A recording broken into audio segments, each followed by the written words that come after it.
Good evening. It's Friday. It's the end of the week. The weekend is upon us. How is everyone doing this fine evening, morning, afternoon, whatever time of the day it may be for you? I hope you're all well. We've got some wonderful people in already. I see a Crodmo. I see a Chris Norton-Walker. I see an RG. I see an Adam on the break. I see Will over on YouTube. I see... Is that all I see? Catch22. How can I miss Catch22 and Levi? Oh, yeah, I'm so sorry there. We start as we mean to go on by not being able to read up with chat whatsoever. So we hopefully have a fun stream in ahead for tonight. I don't really know what the plans are. Maybe we end up going on deep into the night for many hours as there's nothing planned tomorrow to keep me at bay. Maybe I fall asleep after a couple of hours because I was up into the wee hours last night editing the video which is now out on the channel. Anyway, enough about me. Let's get into the game, shall we? So let's catch you all up with where we've been. I appreciate most of you here will have been along last night and early on in the week, but just in case you haven't, this is how things stand currently. We sit in 9th after 8 games. We've won 3, we've lost 5. It has been a tumultuous time. We've had highs, we've had lows. Everything is kind of all over the place, but it's fun. Lots of goals, lots and lots of goals. Now, part of the reason why we find ourselves currently lingering in 9th is because even when we do play well away against league leaders and perpetual champions HJK, we get destroyed by poor luck with stuff like this. After pulling back from 2-0 down, a hearty, rambunctious comeback, and then our defenders fail to header the ball, and we concede what is possibly one of the worst goals I've ever had the joy of conceding in FM. That is what we're up against.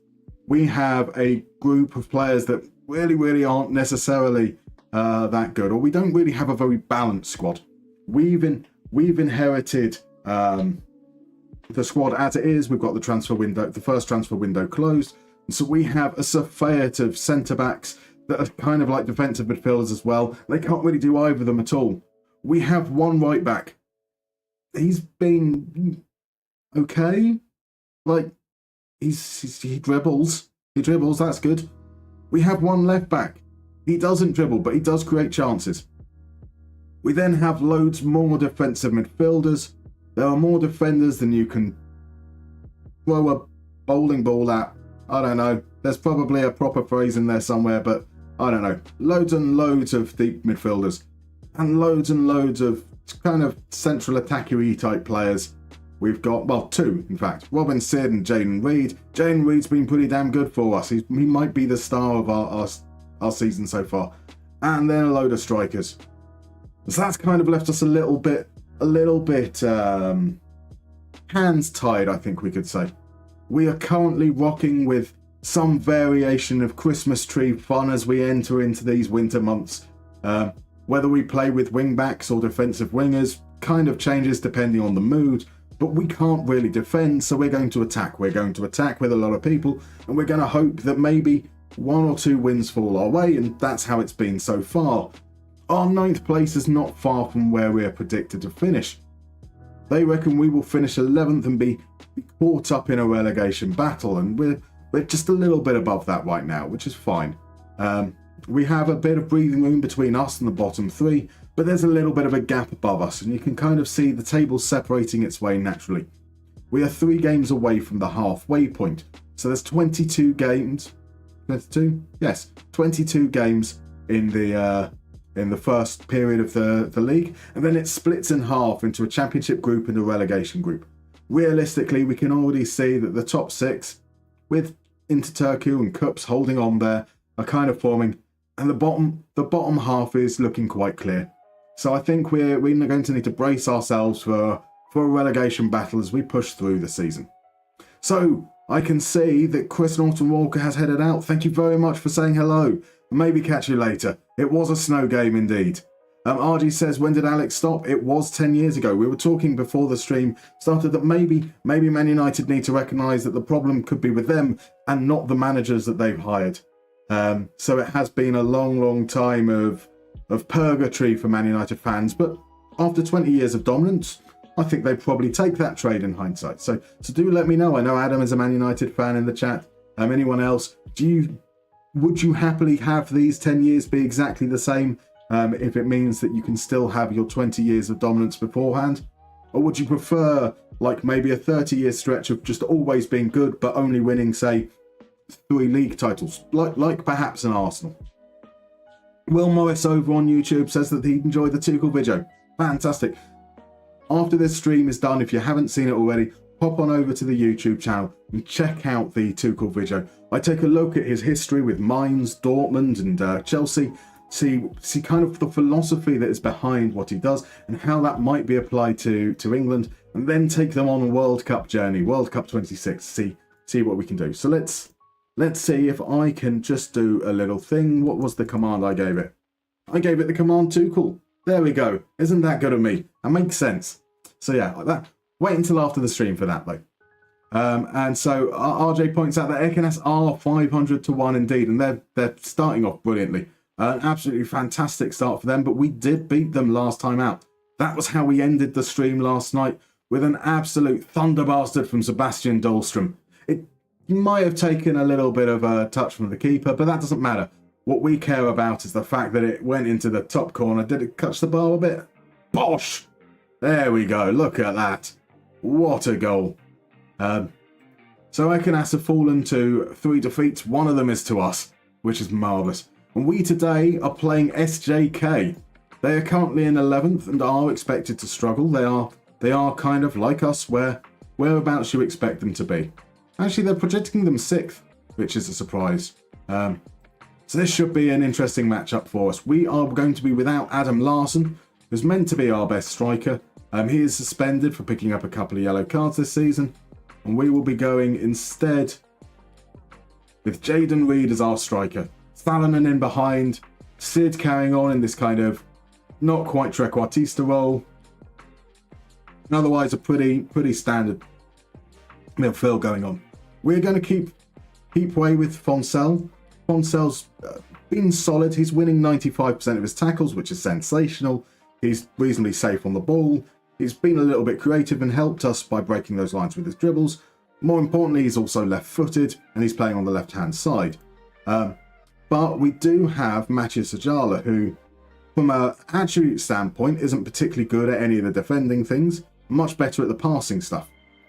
But he is also winning an impressive amount of his tackles, 92%. More importantly, 4.34 tackles won per game and nearly 12 pressures. So there's a very, very good chance that during the course of tonight, at least, that he might take over that ball-winning midfielder role, even though he doesn't necessarily have the attributes set to do so. But until then, let's head into it.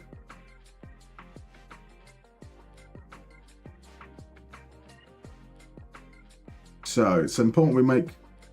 I'm going to ignore our assistant manager because we've tended to start quite badly. So we'll tell them to enjoy the match. Standard thing. This time I'm going to make some demands. I want you to play well. And let's see how this fares for us. So, no Solanke, Will Morris mentions, was sad. Unfortunately, he was just a little bit rubbish. I think he scored something like 12 or 13 goals over the 2 seasons, which just never really had himself in contention for a spot in the England squad. And there's a real lack of options up front for England, which was quite a shame. Players like Nketiah didn't get much game time. We had players like Rashford end up injured.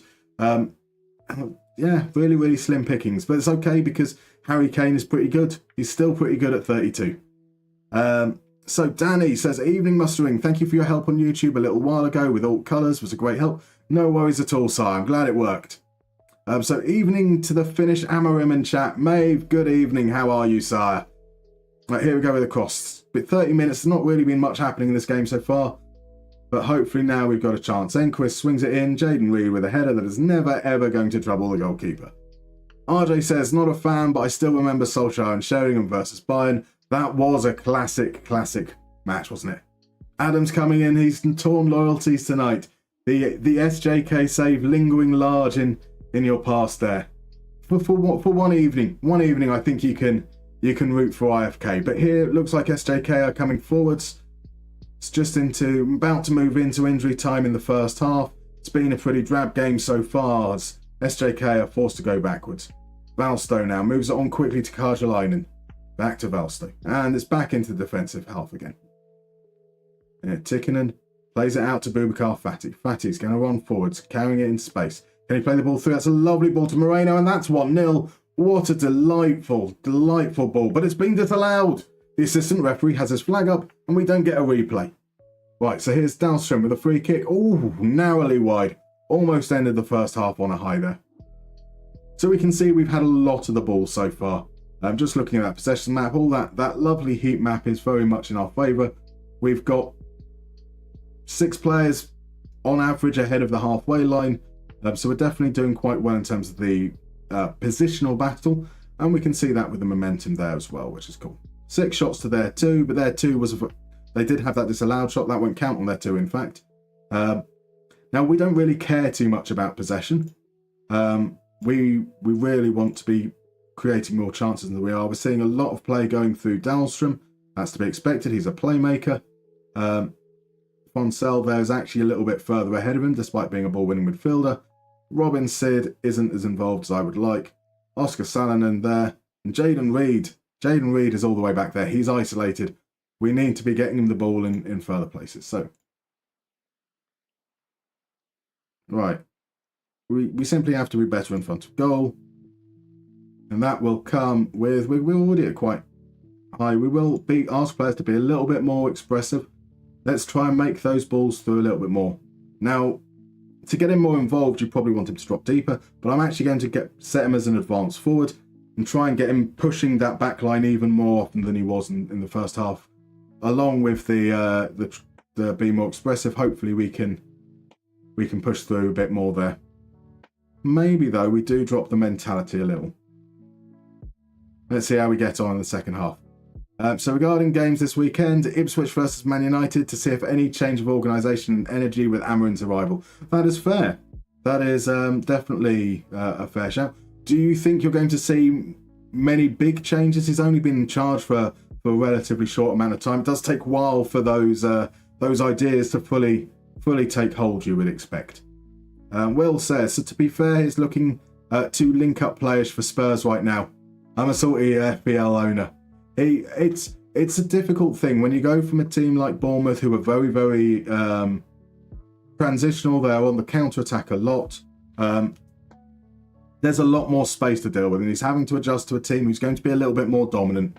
And so you can kind of understand in some respect that it's going to take him a bit of time to adjust to. So let's have a look here. Robin said we still can't quite get him going. We are going to...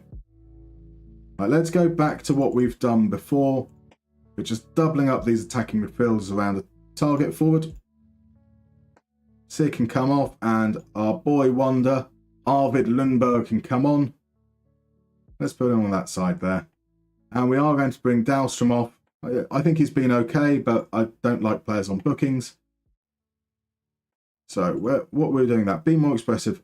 Don't necessarily want us being more expressive now because Lundberg isn't much for a runner. I'd much rather us pushing it up direct to him and having the runners come off him. We can pass into space as well and hope that just with a bit more width, we can encourage those balls down the channel. We'll go back up to attacking. Don't need to say anything to Lundberg. He's already there. We can tell Ajala he's got no pressure, but he won't respond to that at all. There we go. That's a shame. There we go. Enquist over to Ajala. Olawale, edge of the area. Smash wide. So I promised you goals at the beginning of this stream. We're into the first game here. We're 73 minutes in, and there's been like 4 highlights in the entire game. I do apologise. I am glad to see that we did learn how to defend the long ball forward from the keeper, though. Here's Salonen. Chance to get the cross in, which he does. Lundberg with a header. That's going over. That is better, though. We seem to be turning the screw a little bit. Let's demand a little bit more of people going into these last few minutes. Enquist is looking tired. We're probably going to have to bring him off. And that we have a lack of left-footed players.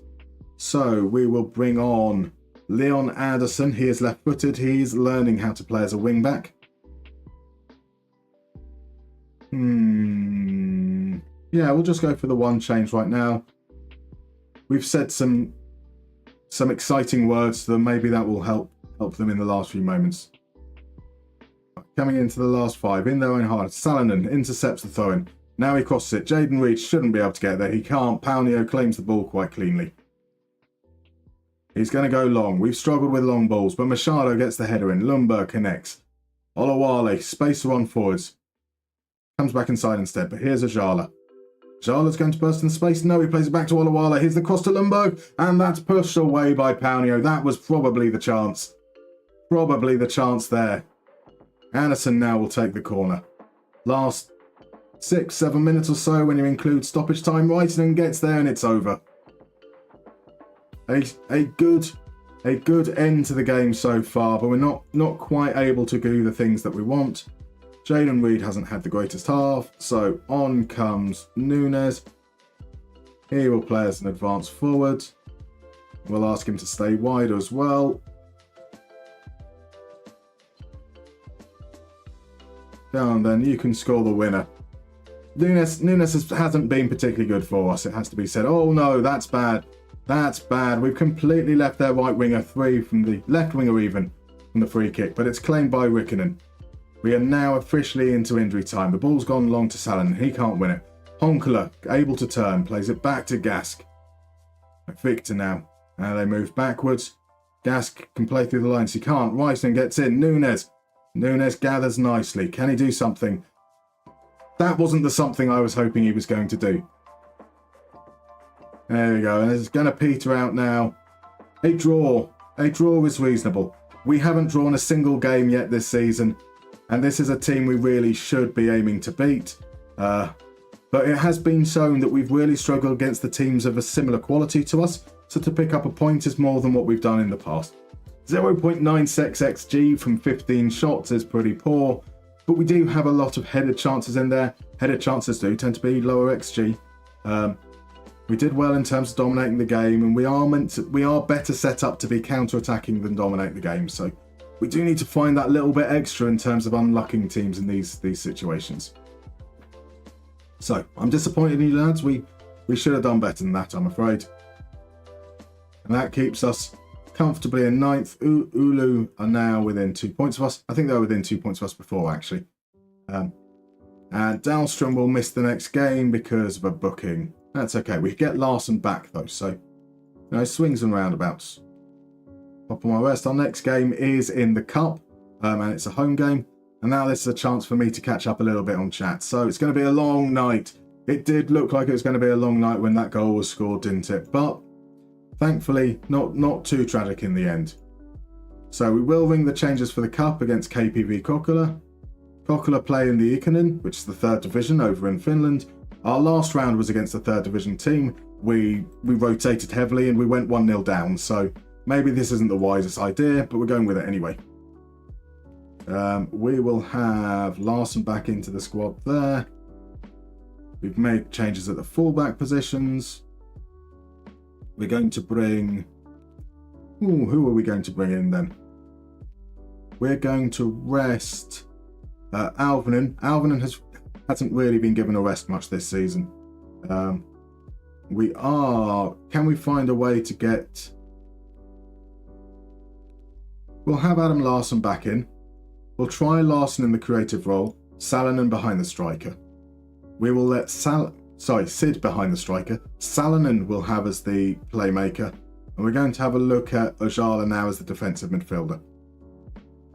I'll bring Suleiman onto the bench. That should be good enough, I think. We'll just skip through to those parts there. So yeah, 0.2 XG combined in the first half. It was a pretty poor first half, it has to be said. And I'm so sorry, Mighty Harold. 6 minutes ago, you followed, and I haven't said anything. Good evening. I hope you are well. So I will catch up. I see you have sent a message. So let's go. Let's skip the chat from back. I'm gonna speak to Mighty Harold for a second, and I'll be back to the rest of it. Lots of talk about Harry Kane and if he will help or hinder England going forwards. What are your thoughts on it? My thoughts are that he scored a lot of goals under Tuchel at Bayern. I think that Tuchel certainly knows how to get him to work. In the most part, obviously they failed to win the league last season, which was a concern. But I think Tuchel should be able to get a good tune out of Kane. Just got to stop him from deciding to play midfield. And so Rich said, from what I've read today, he's adamant he's going straight for his favourite 3-4-3 system. While going to take time for the layers to adjust, there should be some sort of positive reaction from the players. I say fingers crossed. I mean, so this was what I predicted at the beginning of the season. I popped up on the channel my final league place finishes, and I think I had United finishing 4th this season. And people mocked me, and I said that what will happen is it will get to around November, December time. They'll sack Ten Hag, and they'll bring in someone competent, and then they'll have a good finish to the season. So I kind of hope he does well from being able to say, yeah, I told you so. I hope he does badly in so much as I don't really want United challenging Villa. So let's see if Ljungberg is really better out of the bench. But I thought Ljungberg had a good second half, to be fair. He did make an impact. Unfortunately, he didn't score, though, so how good he is, that's a question. Which, again, also his team selection. Do players such as Rashford and Garnacho fit in his system? Will they adapt? So I can certainly see Garnacho fitting in. I do wonder what Rashford's future is, whether he can be repurposed into a player that's more used to being in those narrow spaces. It will be a challenge there. I think you've got a lot of attacking midfielders and not many positions to be filled. It's just the two. So if you're moving away from the 4-2-3-1, you've got a lot of players for that two in the 3-4-2-1 system. But then there's talk of Rashford being used as a striker, and then there's got to be questions as to what does this mean for Højlund and Xerxes. So interesting dilemma to have, that's for sure. So question is, do they have the abilities to press like Cameron likes? Also, there's no Gyökeres in Man United. There is no Gyökeres. But I mean, like Højlund is a very good striker. Xerxes is a brilliant player. He's not a goal scorer, but he is someone that you can certainly build around. And hopefully Amon will have the foresight to try and work out how to utilise them best. So here we are. We've got Gnistan and Anderson in, so we can hopefully get them up to fitness. We're giving Núñez the chance as well. We are going to pop him as an advance forward. We are going to drop down to positive. I prefer starting on positive and then moving up to attacking, because moving from attacking to very attacking never does anything for me. I like to have, it might be placebo, but I like to have that wiggle room to move upwards. So here we go. This is a match we should be winning. Again, I'm going to demand stuff of you, and you guys are not going to respond in the least. So, where are the goals, sir? I know, it's been really disappointing. I didn't intend to lie to you, that's for sure. Hungdo Twanzin, good evening. How are you, sir? I hope you're well. And Hungdo Min is in on Twitch, so Solanke is not called up by Muster Tuchel. Sad. He didn't play well enough. He scored very few goals. He wasn't contributing in build-up. He was losing the ball a lot. Unfortunately, if the numbers say you're not good enough, you're not good enough. Here's a chance. Oh, that deserved to be a goal is correct. A great chance there for, was it KPV? KPJ? KPZ? KPV. I know this team's name. I definitely know all the Finnish teams. Right, can we do something now? Can we, like, maybe create a chance for Núñez? Here he is. He takes it down. And that was a poor finish. It was a brilliant block. Okay, I will take it. Give credit where it's due. It looked like it was set up for a wonderful volley across the goalkeeper into the far corner, and it wasn't to be. Now, if the cross comes in, that's not going to make it. And KPV managed to clear their lines now. You can see that they've had a lot of ball deep, so we're not being particularly effective with our press, and it's very much happening over on the left-hand side. So it might be an area that we look to put some more pressure on in the second half. And here we can see it. This is the area that they're getting a lot of the ball. Really, really nice interchanges there. Now, Hilla Scorpi going to get around the outside. That is not a penalty. That is not a penalty. Shocking. In fact, we can rewind.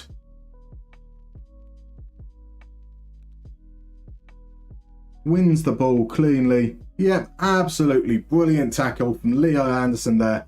He has been very, very harshly adjudged. But here's a chance now for KPV, 3rd Division KPV, to take the lead. And they do.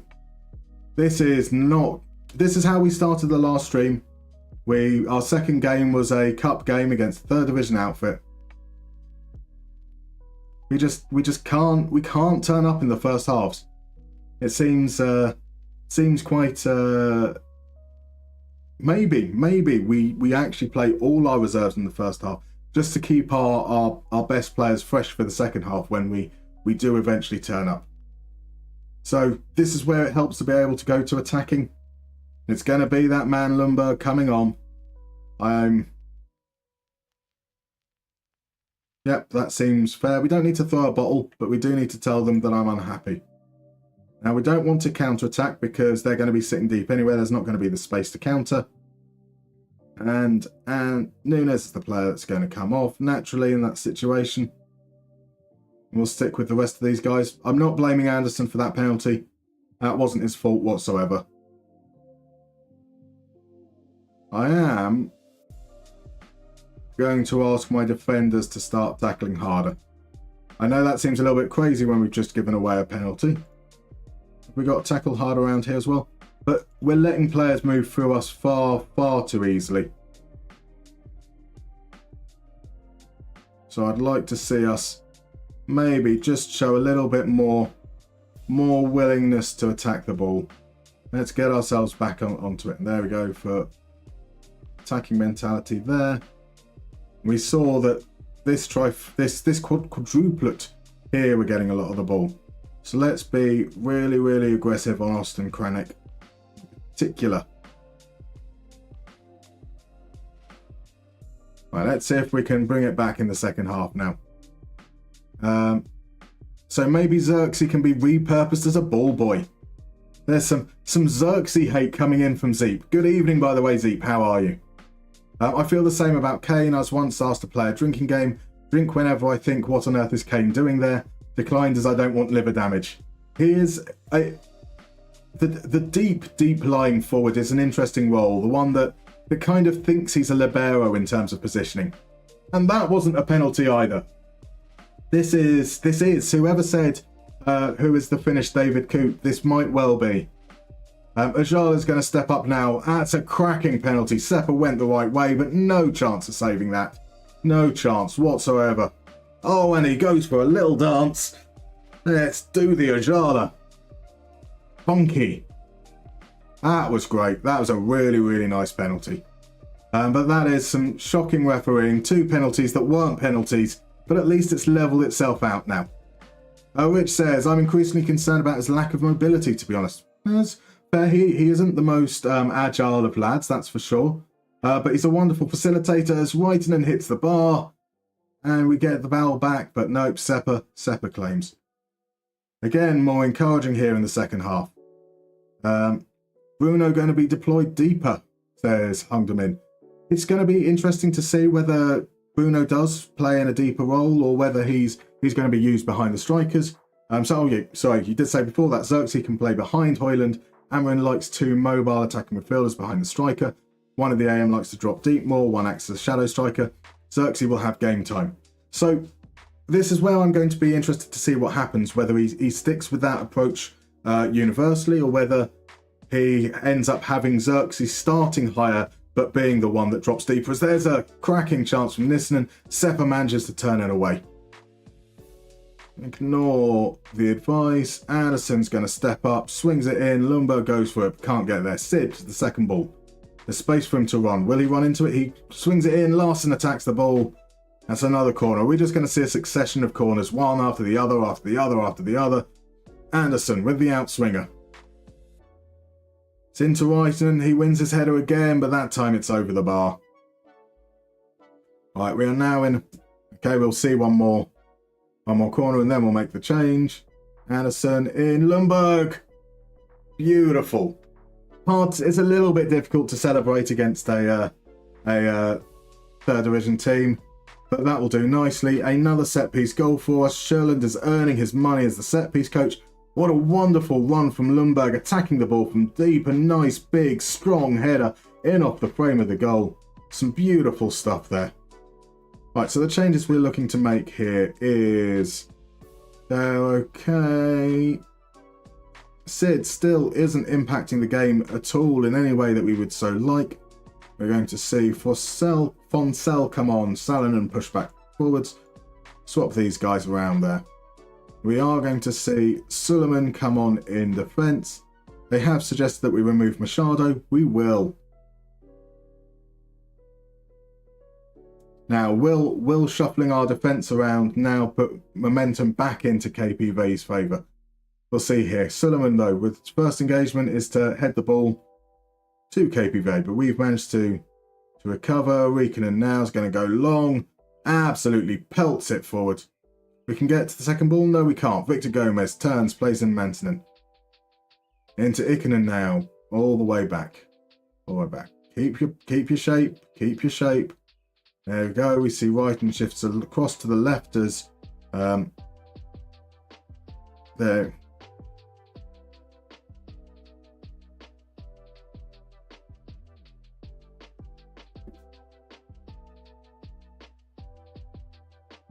Our defence seemed in really weird positions. So Okereke was really high up. We saw Riikonen shift over. We did eventually kind of get back into shape. But I'm confused as to why Okereke is on stopper. There we go. Ignore me. It's an awful goal to concede. In the last stream, we saw two of our defenders challenge for a ball and miss it completely. That time within our own 6-yard box, we just saw two defenders not challenge for it whatsoever. Currently, my shopping list for when the transfer window does open is defenders, wing-backs, strikers, and maybe attacking midfielders and defensive midfielders. Other than that, yeah, I think we're okay. Absolutely crazy defending there. But here we go, into the last 15 minutes or so. Ajala now, chance to get a second goal of the season. Nothing quite happening there. Let's fire these guys up into the last few moments now. We've faced 2 shots on target, 2 goals. Riikonen does have a negative XG prevented, it has to be said.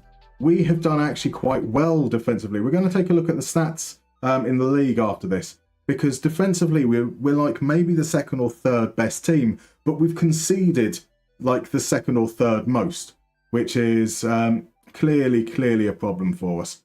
We're doing such a great job of restricting the opposition in terms of XG, yet we can't stop the ball going in. But we have made up for the last game. After a disappointing 0-0, we've finally got some goals. Now here's Larson. Just doesn't really do anything with the ball there whatsoever. He ran with absolutely zero conviction that he knew what he was doing there. Salonen now plays outside. Gnistan has space. Charging forwards. Get the cross in. There we go. Adam Larson.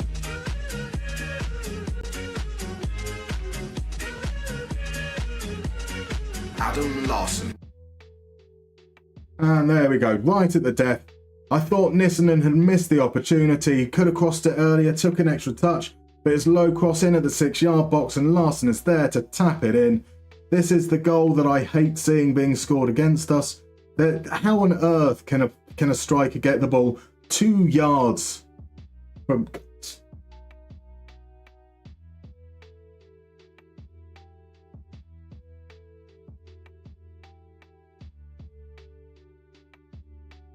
Dan Lucas 91 subscribing with the Prime, you absolute legend. Thank you very much, sir. How are you this evening? There we go then. So we considered a penalty, that's fair. We got a penalty, that's fair. Neither of them look like penalties. They're awful decisions as far as I could say. And it seems that you guys agree as well on both of them. RJ shouts out ref. Crudmo says awful decision. Mighty Harold believes it's a shocker. And yes, hung them in. Finnish referees. RG says he's felt bad for the first penalty. It is quite something. We then scored from a set piece. It was a lovely, lovely set piece. And some calamitous defending. Our defending has been atrocious.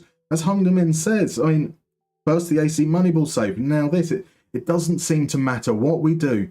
We concede at a ridiculous rate. But there was a 5-goal special in the cup. We edged past 3rd Division KPV Kokkola 3-2. We have to raise our performance, boys. There is no pride to be had in that result. So Anderson went off with an injury. He is out for 3 to 4 weeks. He will never get to full fitness, I have a feeling. Part of the reason he played was because he had an injury at the start of the season off. He started off with some sprained knee ligaments, came back, had an injury with a tight thigh. We've had him for 3 months without injury, but we just can't get him the game time. And now here he is out with a twisted ankle. So I said we were going to look at the league stats, and we'll look at them so far. And this, I looked at them off stream before the stream started, and we can see we base it on expected points. We are good enough to be 6th, but we're currently in 9th. And it's not our goal scoring, shockingly, that's the problem. We are 1 goal ahead of our XG. So we've got an XG of 10.5, and I think we've scored 12 goals, which, that's pretty reasonable. The problem is that we've got XG against of 9.8, and we've conceded 15 goals. And that's cost us some really, really good points. In fact, if we look at it, we're 3rd best, I think. 4th best.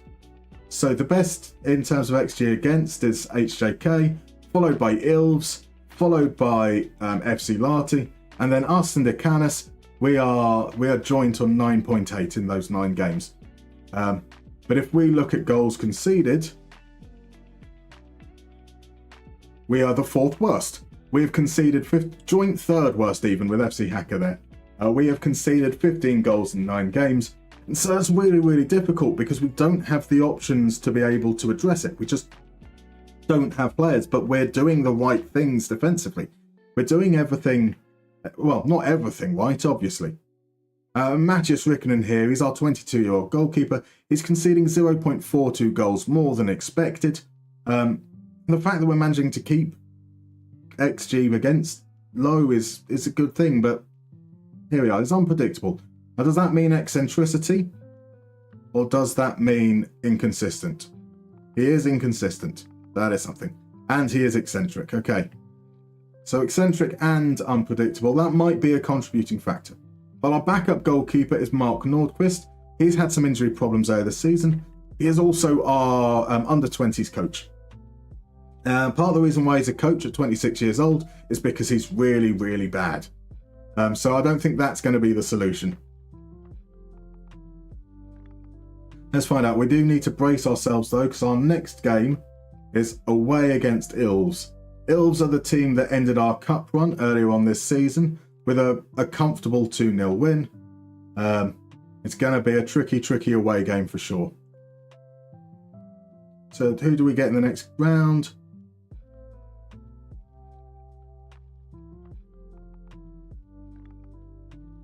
IFK Helsinki. That was very confusing for a moment, considering they are virtually the same badge. But one is in Mariehamn, the other is in Helsinki. They are definitely different teams. Helsingfors play currently in the Kolmanen division, which I believe is the 4th tier. I think we had Johnson in for a few evenings this week, who plays down in the 5th division in Finnish football at the moment. I think he was saying that the Kolmanen is the 4th division. So I'd say a reasonably easy tie, but we made tough work of the last one, so nothing is really easy so far. So RJ says, you're looking for a team in the next transfer window. Yes, the whole team is available, essentially. And we are going to get to that point at some point in this stream. So the window opens on the 10th of July. So around the 10th of June, we'll start looking at what our options are, maybe identifying which players we're going to transfer list to see if we can raise some funds to be able to bring some players in. So basically, I'm on for team. Yeah, indeed. The Mariehamn fans are chanting, you don't know what you're doing in Swedish. And right they should. Man, what a match. 5 goals shipped. Adam saved us all. He did indeed. Bam Bam said, those sort of goals are what I hope the new engine helps eliminate. It's such a frustrating thing. It seems like once a striker gets to the 6-yard box, defenders kind of just go, not my problem. And the goalkeepers never seem to be particularly good at, like, commanding that part of their box whatsoever. And it seems consistent across every goalkeeper I've seen. And, you know, it's quite a nice goal to score, but just it feels a little cheap. So, Dan, you're good. You're looking forward to Man United on Sunday, which makes a change. It's the hope that kills you, Dan, isn't it? It's the hope that kills you. And there we go. Maciej Sajala, who was going to be our starting ball winner, is now out for 2 weeks on the eve of the game against Ilves. Are you some kind of Tottenham Hotspur? Well, look, as I said, I'm getting frustrated by the defending, but we are not a team that are trying to be particularly good at defending. We recognise that that's a weakness in our team in terms of personnel, and so we are going with quite a brash attacking style, and that does mean hopefully lots of goals. So the best performing defensive player, best performing defending team. That's okay. We've got a goal of the month contender. He came in on third. It's a daisy cutter from 21 yards. Oh, in the game that I don't like to remember. Boo. So this played down the right. Yes, indeed, I do remember this one. Takes a touch, creates the space. I wouldn't have called that a daisy cutter, though, would you? Absolutely in the top corner. Maybe there's some very, very high daisies. And Alvanen, the player I am often criticising, is in the team of the month. Now, he has been pretty poor in the tackle, but winning 76% of headers is pretty decent. Really, really active, winning back the ball as that stopper. He's something we can certainly survive with, just about. That's 2 injuries there, but that's okay. So it'll be Enquist and Fonsell back in. Dahlstrom comes back into the starting lineup as well. Alvanen does there. So, do we play with a right back? I think we leave Olawale on the bench and start with a right back because we're playing against a team that are good, basically. Not even that much harder than that. Where is Larson? Adam Larson is currently in the role behind the striker. We're going to put Salonen there. Larson we're going to play up front. He did score when we played him up front. We'll keep Lundberg for the bench. Then our substitutions kind of pick themselves because everyone else is injured. I think that's what we'll go with. So, attack only, no defend indeed. He has a bad defensive front for him. Yes. Helsingfors, the Swedish name for Helsinki, I believe. Good evening, Johnny Trotter. How are you, sir? Indeed, I believe so. I believe so too. But I can definitely pronounce Helsinki. Certainly a lot better than I can pronounce Helsingfors, I think. And yes, we do have more injuries coming in. But we've been quite lucky. I think last stream we had like 2 or 3 games where we had our full squad available to us, which is something we haven't had at any other point. So, you know, beggars can't be choosers. The board, they're giving us a B-. I think that's probably fair. They're happy with our results in the Swarman Cup. If that makes them happy, I'm fine with that. And disappointed with our form in the league. We're getting kind of a similar thing coming through here from the supporters. The atmosphere does appear to be turning in our favour though, which is good. We will be looking at those in about a week and a half's time.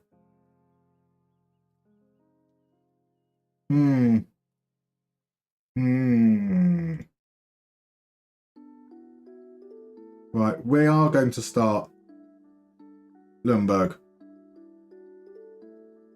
We've got the width. We will counter. These guys are both moving into the channels. Pop these boys on support. And we will make Dahlstrom just a plain defensive midfielder. We don't want him to attract the ball.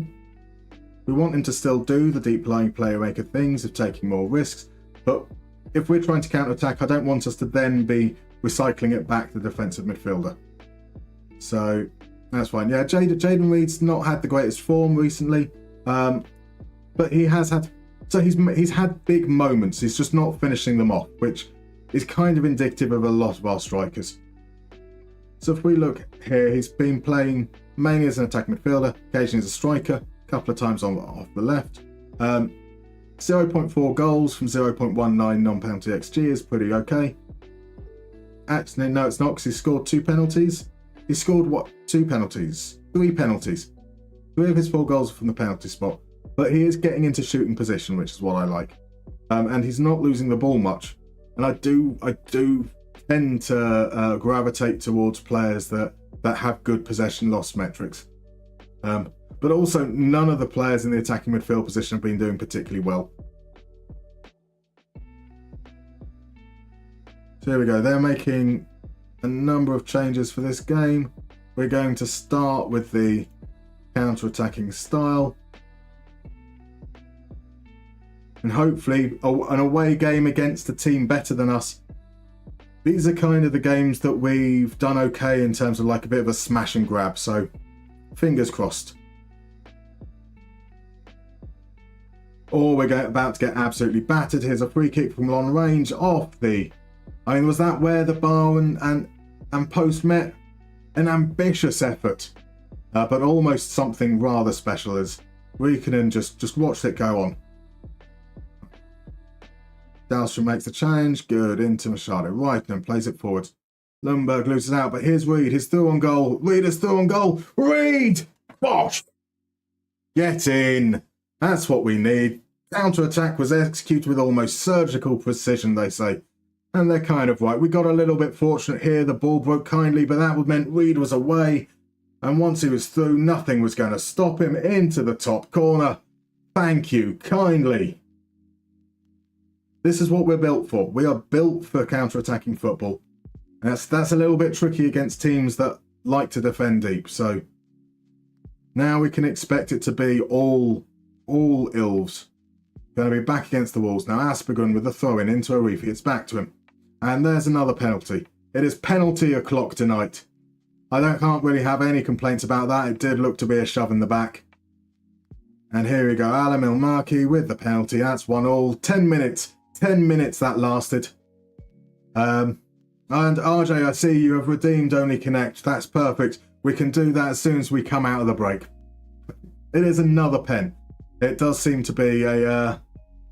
We had this with AC Moneyball as well. We concede a lot of penalties. Now, we have hard tackling on some players, but I don't think so on this particular setting. So, the players that have conceded penalties weren't on hard tackling when they conceded, which is a little bit of a shame. But this is what it is. This is how things go. We get an opportunity, we take the lead. Maybe we could fight for our lives, and we throw it away straight away. But there's a certain amount of encouragement that we haven't really seen much in the terms of highlights this half. Of course, as I say that, we will see a chance for Ilves. Riikonen mops it up. Here's Riikonen. It's going to go long, I assume. Sends it up. It's nowhere near the target forward, but it's okay because Larson gets the second ball. He plays it back now to Alvinen. Alvinen into Fonsell and back again. And back again. Here's Riikonen. We decided to pass it to some other players. We've made it out to the right-hand side. There we go. There's some variety. Riikonen pushes forwards, and Reed also goes backwards. And there we go. There comes the interception. Here's the counter-attack. Jukalo is through. Managed to come across. Now that's that. Alvinen with the block. Well done, Alvinen. Right, 3 minutes of injury time in the first half. Alan Milmarki to send it in. Riikonen gets there first. We don't see any more of that highlight. I'm happy we don't see any more of that highlight. Okay. It has been all Ilves. So now we take their 0.8 XG away. That is 0.49 XG from 6 shots. So it's not been quite as dominant as perhaps it looks. But there we go. We have shown that we are capable if we get a little bit of luck of doing something here. So I am happy with that. We do now have 2 players on bookings. So Yuri Niskanen is going to come off and Nola Wale is going to be on in the second half. I really, really wish there's a way. So this is something I should have talked about in the passing directness video, is that target forwards, for some reason, when the defence send long balls forwards, they don't aim for the target forward, which is very, very frustrating. It's not like we have with wide players, we can at least say with crosses aim for the target forward. But that's not an option with just general play from the central positions. Something that I've yet to work out how on earth you're meant to fix that. So we've seen a few long balls going forwards towards Larsson. We see in Jaden Reed's stats that he wins like 3 headers a game, but he only wins like 30% in total, which means a lot of balls going forwards long to him as well. So I do want to ask us to keep an eye on Jukola. He's got 3 a few times. There's no excuse for that when you've got 3 centre-backs back there. Otherwise, I think we are, just for a moment, we're going to ask Larsson to just be a little bit more conservative in what he does. Maybe help tie things together a little bit on that side. No, I'm not. I lied. I'm going to ask Larsson to be conservative, but on the left-hand side. And let Olawale push forwards. Hope that by dropping both of the double pivot onto a defensive mentality as well, we can just protect ourselves a little bit better in central areas against the counter-attack. We do expect Ilves are a really good team. They battered us last time out. We expect them to have the lion's share of the chances. But all it is about if we can keep them down to low quality chances, if we can maybe hit them on the counter-attack, we can get something out of this. We have seen that work once so far. Yeah, now that's not going to be how we do it. Vertinen, they're able to distribute deep into Mariehamn. It goes forcing back, which is good. Diori into Vitelli. Can he get the ball over? There's a good run from Jukola. Cutting inside one from Hoala. Plays it through Mariehamn. And there we go. There we go. Well, 6 minutes. 6 minutes that lasted. That plan did not go to plan whatsoever. So...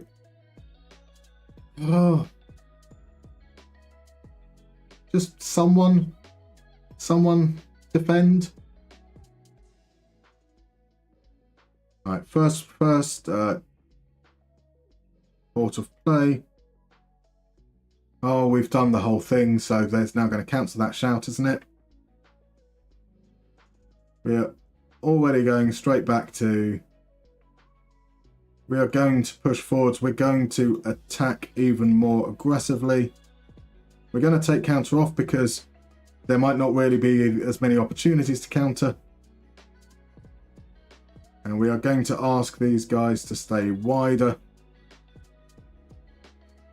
And once again, same mentality that we had before. I'd rather we lose 3-1, but at least make a go of coming back into it. But we're not going to, because Bulgakov is going to... That's nothing even to do with the changes. That's just another piece of rubbish defending. We can't defend on the ground. We can't defend crosses either. Here we go. Aspergren with a thing into the far post. Olawale isn't a defender. Beaten in the air, but we've got 3 centre-backs. That should have really been held that space by Machado and should have been dealt with nice and easily. It wasn't to be. And so they're going to pour forwards. That's 3 goals from 1.89 XG. That penalty is feeling really, really costly now. Olawale does step in. There's no one there to win the second ball. Maybe. Well, okay. Reeder's picked it up. He sends it to no man's land and Jorginho plays it through. Right, we do win the ball back. Olawale plays it inside to Machado. Larsson to Foncel. We've moved the ball well, but then a heavy touch from Lundberg, and Ilves are able to come away there. Aspergren now plays it down the line. Alvinen should be able to collect that. He does. And then we end up going long, not to the right player, but Lundberg is in behind, and Lundberg over from... Oh, you've got to be scoring that. You've got to be scoring that, sir. So Lundberg's coming off, Salonen is coming on. Larsson goes up front as a pressing forward. In fact, we have... I think this is the time where we essentially say no to having a midfield. We are not going to try and build up all nice and sexy. We're going to ask these guys to stay wider. We're going to put you on support. Ask you to get forward. Pop you on support and you on attack.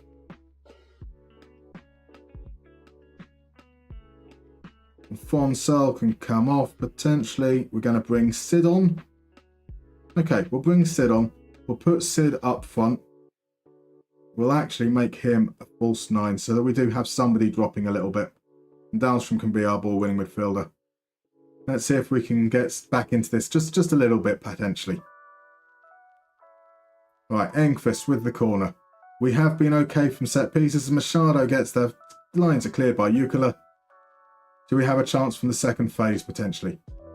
Here is Engqvist, can play it through. Olawale, early cross, nicely cut out by Mutinen. And Furton is able to just play it out from the back. Vitelli. And just as we got lucky with the way that the tackles broke in the first half, it does seem now that we are unable to make tackles stick particularly effectively. There we go, long, but Reed is through. He's rounded the goalkeeper. Is there an offside or anything? Is there an offside? There is not an offside. 3-2. Now, is that as ridiculous as the one that we conceded? Is this a defensive mistake? It's a long ball over the top. They don't even go for the ball. They just completely misjudge it. Reed is through, rounds the goalkeeper. Second goal of the game. It's 3-2. That's what happens when the fans say mean things about him. And apparently, what was that? What was, like, not a virtually 1 XG chance. I suppose it doesn't know that the keeper's not there. We're here into the last 5 minutes. We haven't managed to create anything since that second goal. We're going for a bit more firing up. What can we push forward? So Dahlstrom and Engqvist are tired. So it's going to have to be Nunes in some respect. So Nunes on for Engqvist. We're going to push Salonen out wide. He can play left midfield. So, yeah, we'll go with that. Dahlstrom there. Nunes. We'll go back to the idea of having a pressing forward. And we'll have Sid buzzing around outside. Potentially as an Ongonch. Just hoping to pick up those scraps and playing those balls through in the last moment. This is definitely not going to work.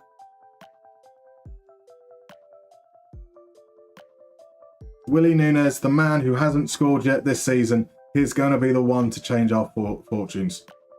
It might be by contributing to a system that concedes a fourth goal like that. Donny Arifi, Riikkonen's got to be disappointed with that. It does look quite cool when it's struck from distance, but that was definitely within his grasp. But Arifi takes a touch, then leathers it with his left foot. It's pretty close to Riikkonen, but it goes past his outstretched hand, and that's 4-2. There's still time for more highlights. Larson plays it outside straight away. Salonen, makeshift left back, loses the ball immediately.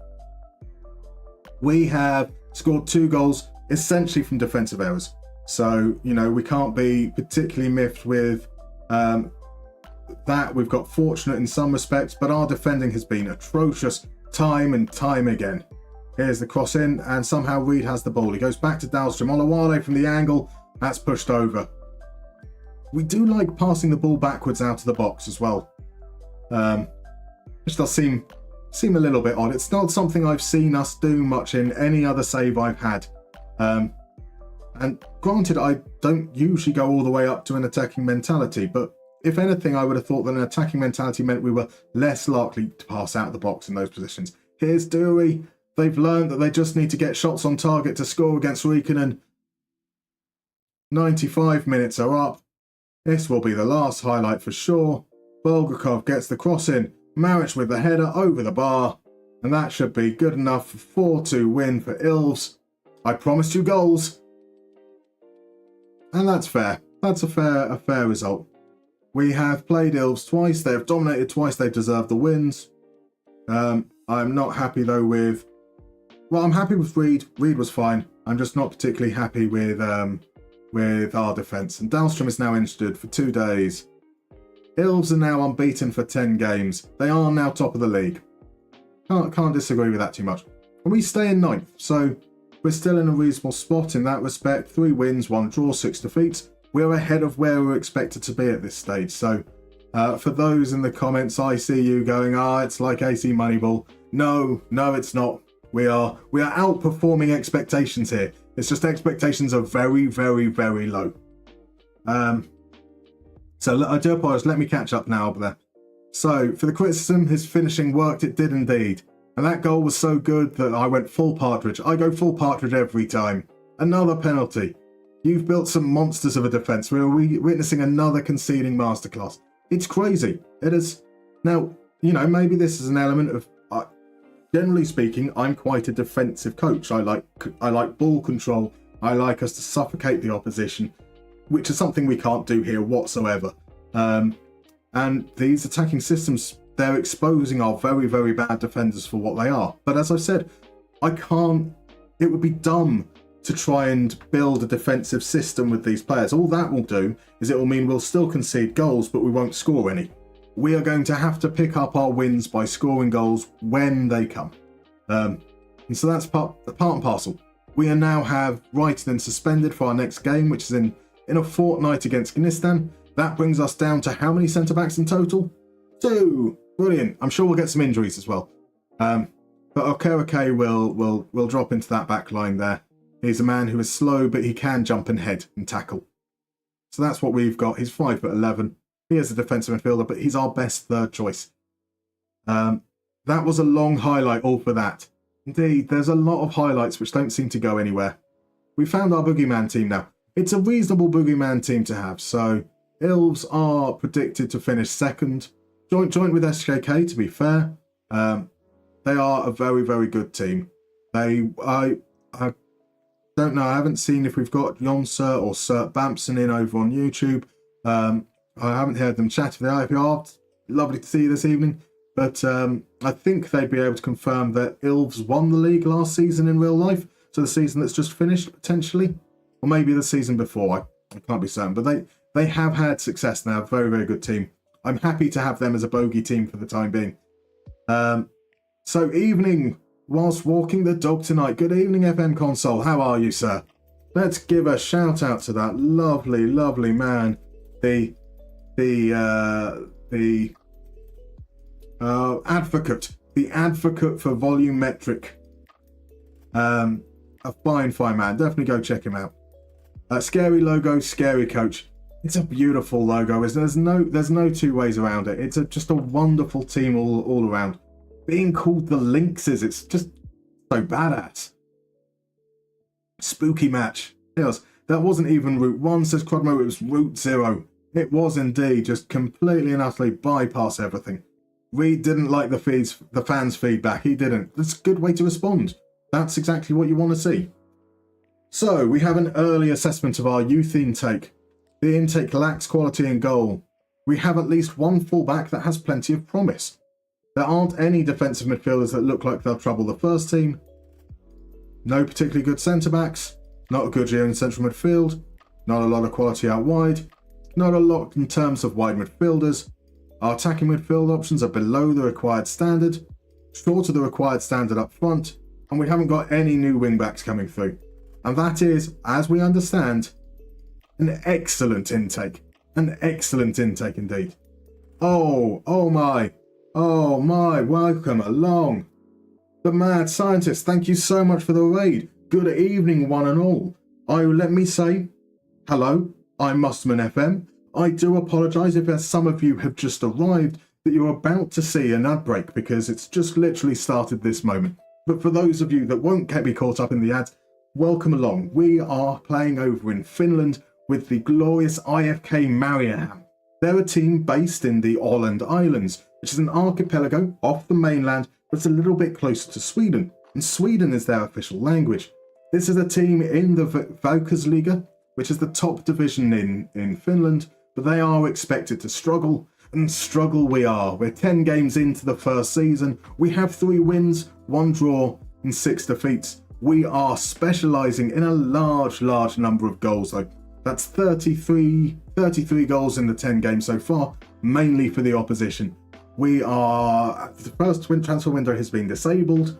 We are basically working with what we've got at the moment, which isn't much at all. 21 players, 1 right back, 1 left back, no real wingers, and a lot of defensive midfielders who are about 19 years old and a little bit rubbish.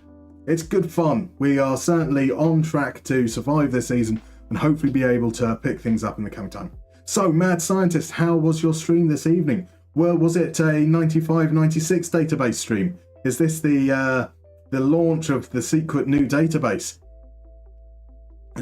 So, as I say, we are in an ad break, technically, I believe, so I do apologise for those that aren't able to catch this.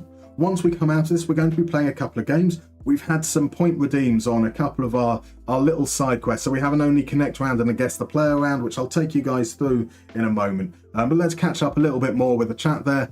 So, is it time for a back four then, Mr. Russell Muster Martin, says Crodmo. No, it's not, because our fullbacks aren't good enough. It will be the same players and they'll be even worse. Good evening. I was told there would be goals. DM basis, there most definitely are goals. We started with a little bit of a lie tonight. We started with a 0-0 draw against SJK. They are also joint second favourites for the league. And then we've gone crazy in the last 2 games. A 5-goal classic where we scored in the 87th minute to defeat 3rd Division KPV. And then a 4-2 thumping at the hands of Ilves, the other joint second favourites for the league. We have now lost them twice. They are a very, very good team. But we do have Gnistan coming up, and that should hopefully represent an opportunity to do something quite well. So, Johnny Trotter, I just reread the Moneyball book in the past few days. One of the findings of the Oakland A's, when they lost their best defender, they realised they could not replace him, so they had to compensate with a better attack instead. That sounds like what you just said about your poor defence being answered in attack rather than defensive approach. Exactly. If we can't defend, there's no point in trying to defend and costing ourselves efficiency elsewhere. So we will attack and we will lose a lot of games, we will concede a lot of goals, but we're going to pick up wins. And if we carry on at this rate of picking up a win 30% of the time, we should be safe. I mean, let's have a look at this now. So 10 games, 10 points. We're going to be looking at about 34, 35 points at the end of the season at that rate, which is kind of perfect. We're expecting the relegation positions to be under 30. So we're going to be ahead of where we're expected at this point in the season. And hopefully, by whether it's not going to be in the next window or it's going to be the window after, we'll have the money to start to build a squad a little bit like what we're looking for. Well, hey, right. We have people back. So let's go and play a round of Only Connect. Now, for the wonderful people who've come over for Mad Scientist's stream, I will explain just a little bit how this works. Once I remember to press the right thing. This is based on an English daytime game show called Only Connect, where a picture round you will see 4 pictures, one after the other, of 4 football players. All those players have a connection to one another. It's your job to guess what that connection might be, and the earlier you get the connection, the more points you get. Points don't really mean anything other than personal pride right now, but personal pride is something to look forward as it is. So we're going to show the first picture. I will encourage everyone in chat to kind of shout out if you recognise who it is, shout out who it is, help make sure that everyone else knows, because working together will make it perhaps a little bit easier to get to the answer there. So here is our first player. Let's see. Now, this is going to be what I will call the relatively easy round. This is going to be a pretty straightforward connection. It might be they've all played with the same player, they've all been managed by the same person, they've all played for the same team, something along those lines. So we have loads of people coming in nice and early. Crudmo, Adam, Parksy, Llama, not Llama, I'm not giving you credit for that. Has come in and noticed that it's Harry Kuehl, and RJ has guessed that it's Leeds players. Now, FM Llama says that they're all married to Emmerdale actresses. Now, that would be a good link. Is Harry Kuehl married to an Emmerdale actress? I don't really know anything about Emmerdale, to be honest. So we have Harry Kuehl. We've got ex-Liverpool players has been the link there, potentially. It isn't ex-Liverpool players. Not Emmerdale actresses. It's not Aussies. They're all very injury prone.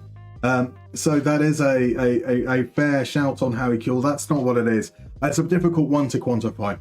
Darwinus over on YouTube says that it's the link Tim Kale. It isn't Tim Kale.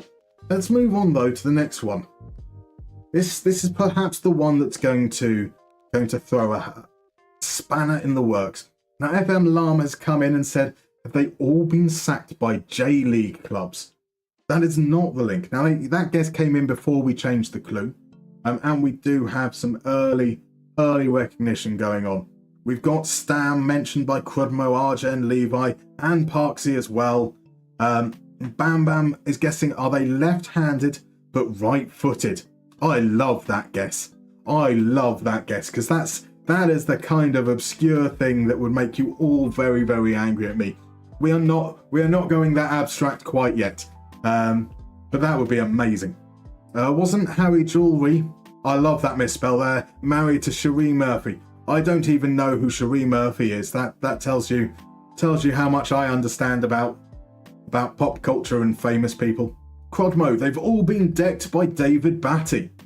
Is this a thing that's happened? That's not the clue. Has David Batty decked both Harry Kuehl and Yap Stam? Oh, you made it up. Boo. That's a shame. I thought that would be quite fun. Right, let's move on to the next one. It's Tony Cruz. Tony Cruz. I've just told you who it is. Aren't I an idiot? I wasn't meant to tell you who it is. I'm getting carried away. At this rate, the next thing that's going to happen is I'll just tell you the link before it even gets revealed. So, what do Tony Cruz, Yap Stam, and Harry Kuehl all have in common? I will give you an extra hint beyond telling you who the player is. The link is appropriate to this save.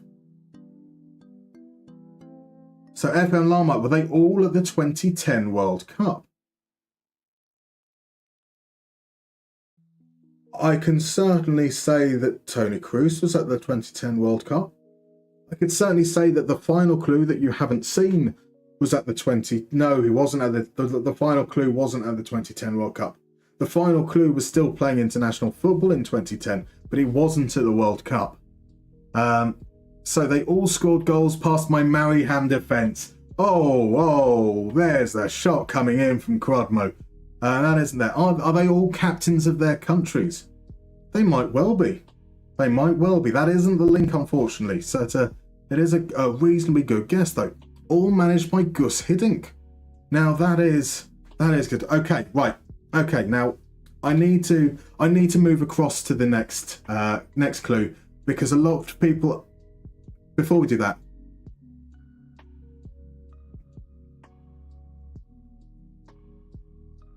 BLS122, thank you so much for the subscription.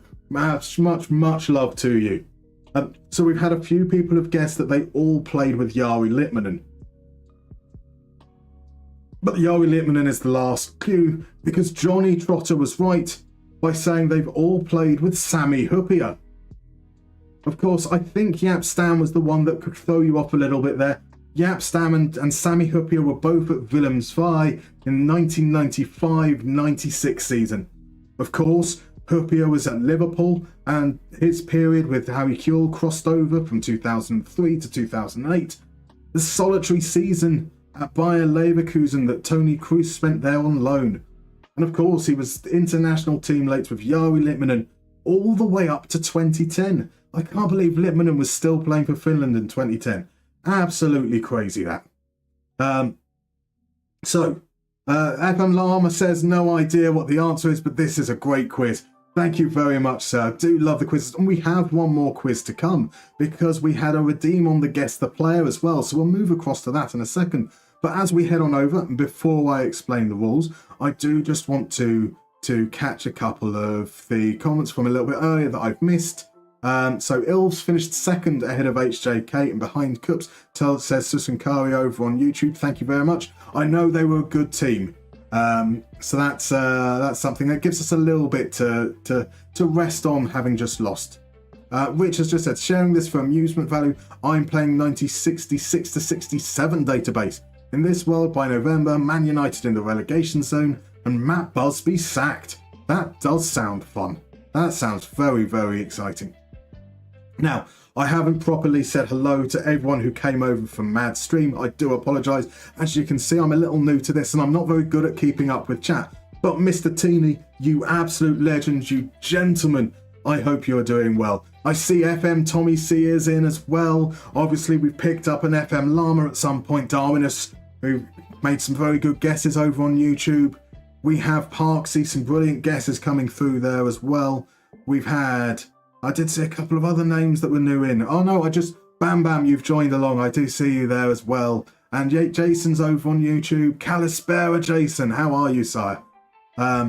So we have said, so a couple of people said they wouldn't have got that last one, but you don't need to, because the man, the myth, the legend that is Johnny Trotter won the 1 point for himself. He can gobble it all up. So BLS says, your Browns came through for me big in fantasy last night. Had to repay the favour. Bless you, thank you. I take it you must have had Chubb in your lineup, because I don't think anyone else did particularly well from a fantasy standpoint, did they? I suppose there were like 3 takeaways. Was two fumble recoveries? No, it's just the 1 fumble recovery for the Browns, I think, and 3 sacks. So maybe the defence did okay. Adam, my biggest takeaway from this is that Cure was at Liverpool for 5 years. He was indeed. As well as the Finland connection, Littman and Hippier played together at Liverpool for a brief period. And indeed they did.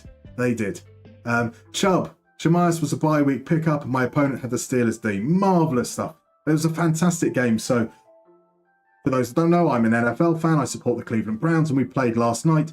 By the end of the game, it was like a good 3 inches thick of snow. Fantastic stuff to watch. Right. On to Guess the Player. I do promise you guys, we do play FM at some point as well. Guess the Player is, again, it's a picture round, and it's a pretty simple concept. You will see 5 snapshots from a player's profile. You will see the positions they play. Then you will see their attribute polygon. You will then see their scout report, their attributes and traits, and finally you will see their career history. Same deal. The earlier you guess, the more points you get. Thing to remember is it is an FM24 player profile. So these are players that are still active, but also at the beginning of the original game. So if you've got an updated database, you'll be thinking that some players have moved when they haven't. Anyway, enough of the blurb, let's get on to it. When we start, the player is a right winger. A right-footed right winger. Shock horror. He can invert. He can be a wide playmaker, or a defensive winger, or a wide midfielder. Someone who is definitely quite broad. There's not much difference from one to the other. So the early guesses, now RJ came in before we started with Benjamin Sesko. One of these days you'll be right, RJ. One of these days you'll be right. Crodmo with FM24. There you go. Could be worse. I lived through the Jimmy Traore days, they say. Gotta love. That's a classic own goal. So Pulisic is a guess. That's a fine guess. It is not Christian Pulisic. It is not Aaron Lennon. It is not Garnacho. I wonder, does Garnacho have left midfield? I would have wondered. I would have expected Garnacho to have the midfield left spot as well. So Rodrigo comes in with RJ. It is none of those. Let's just skip forward and have a look to see here. He's kind of not excellent at anything. Speed is probably the takeaway there. Some decent, is that mentals? Aerials.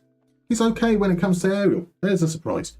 So we've got speed, who's okay in the air. He's a winger, so he can't defend. And Bam Bam has come in with Inaki Williams. That's a fine guess. It is not Inaki Williams. It is not Thomas Muller, DM bassist. But I get where you're going, because Thomas Muller, a kind of winger that's not, but he's not slow, but that's not his defining feature. You'll probably expect to see Muller a little bit higher on the mentals. Federico Chiesa, says Argy. I do like that guess. It is not Federico Chiesa. And I am going to move along to the next clue, which might throw you guys off, I'll be honest. He's 3.5 stars, but he's a star Serie A player. Crodmo has said Jesper Lindstrom.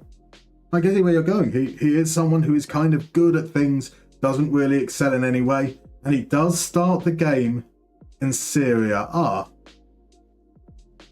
Mkhitaryan, says Adam. That's an interesting guess. You are certainly in the right age bracket for a player, that's for sure. Now, Carson Yanko's coming on. Speed, I guess. Berardi. DM Basis has said, ooh. Has DM Basis noticed something? Has DM Basis noticed something? Because there is something that will give it away a little bit here. Kulusevski, says RJ. It's not Kulusevski. He had moved to Tottenham by that point. No, you said age bracket, so it couldn't be Berardi. Okay, fair enough. Crodmo has said this as a player in Brazil, as it's Serie A with an accent over the E, not Serie A. You are right, Crodmo. It is the Brazilian Serie A. It's a winger in the Brazilian Serie A. So Johnny Trotter comes in straight away with Gabigol. It is not Gabigol. Gabigol, I think his natural position is a striker. And so Crodmo starts things off. He's guessed with FN24. He's guessed Aaron Lennon. And then he comes in with this great nugget of advice and noticing at Serie B. Serie A, sorry. And then he goes to Renato Gaucho. So another guess for Gabigol coming in with Rich Son. Let's move on to his stats and see if that helps. I think you guys will get it on the fifth clue. I don't want to dampen my expectations on you. I don't want to say that you can't get it, but I think that there will be a penny dropping moment to come soon. So FM Llama goes for Rivellino. There's a fine mention, isn't it? Luis Guilherme says Otho. Good evening, Otho. It is not Luis Guilherme. Adam goes for Hulk. Is he back in Brazil? Hulk. I assume Hulk's. I think that's a reasonable guess. He must be. He's often is, but he is left-footed, and we are looking for a right-footed player. And that's what also counts out Douglas Costa, unfortunately. Bam Bam. So left-footed. Crodmo has come in with Jairzinho, which was a fine guess if this was FM 87. And there we have RJ, who says Lucas Moura. It was Lucas Moura. RJ coming in with the 2 points. Get in, sir.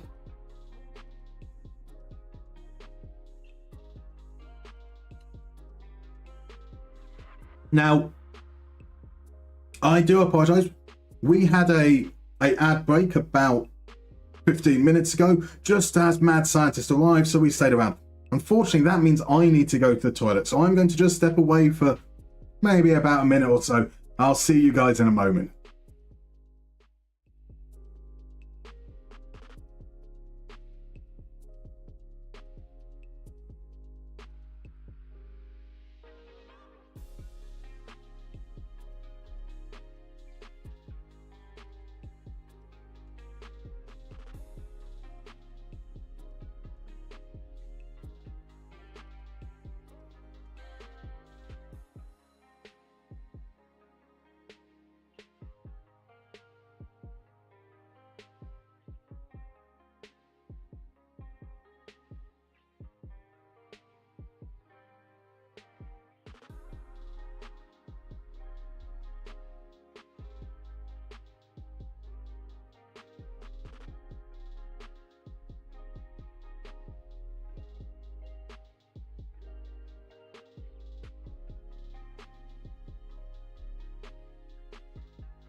Right, we're back.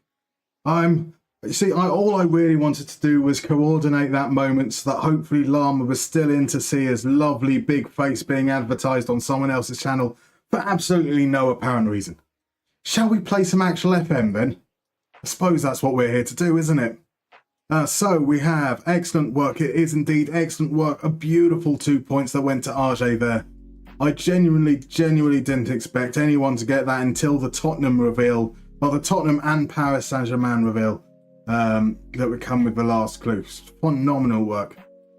Evening, ACAB. Good evening. You are late like the Deutsche Bahn. How are you, sir? There is no shame in being late. And Yonsu is in as well. Good evening. There is no such thing as being late to the party. You're here and that's all that matters. So off to make tea, says Bam Bam. A fine choice. I will probably need to, when we come to the next ad break, I think I'm getting to the point where I might need to pop a strepsil because this voice is starting to get croaky, isn't it? What an aggressive llama that is. That is an aggressive llama. It's a beautifully aggressive llama. Where did that photo come from? Well, you see, llama, you submitted some headshots, didn't you, to the Match of the Delay? And then Hood Gaming distributed that image with all those headshots. So we needed to find a lovely picture of llama to push. And you know, this is generally there. None of that advertising, if you want to call it that, during the breaks and at the start are paid for anything. Genuine recommendations. I'm sure you guys all know who FM Llama is. But if you don't, you should most definitely be following him, because he is one of the absolute pillars of the FM community. Crodmo with his lovely big face. It is such a lovely big face, isn't it? Johnny Trotter, continue. Yes, we have some people actually wanting us to play the game. So, did you miss anything, Yonsa? You much the same as what we've seen prior to now. We had a draw, actually. We did. We've had something new. We've had a draw against SJK at home, followed it up with a tight win in the Cup against 3rd Division KPV, and then an expected defeat at the hands of Ilves. Our defending has been atrocious. I mean, it has been truly calamitous all the way through. But we're scoring goals, and that's what matters. We will pick up, hopefully, enough wins along the way with this approach.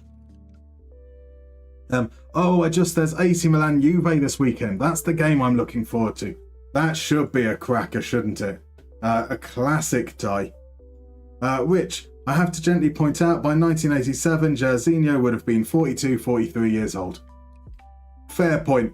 I realised as I was saying it that he predated any of the Football Managers or Championship Managers, because the Kevin Toms game has no affiliation with this series whatsoever. And kind of just panicked a little. Hoping no one would notice. And I'll be honest, I expected Quadmo to call me out on that. I thought you were going to say elder statesman. You are an elder statesman as well. You are the person we all look up to. You are a role model. Johnny had a 3-course FM stream menu today. Llama for starters, United City as the main, and Mustermann for dessert. Well, I was going to suggest you should eat me all up, baby, but that feels just a little bit too creepy. I have had a very similar course to you, to be fair.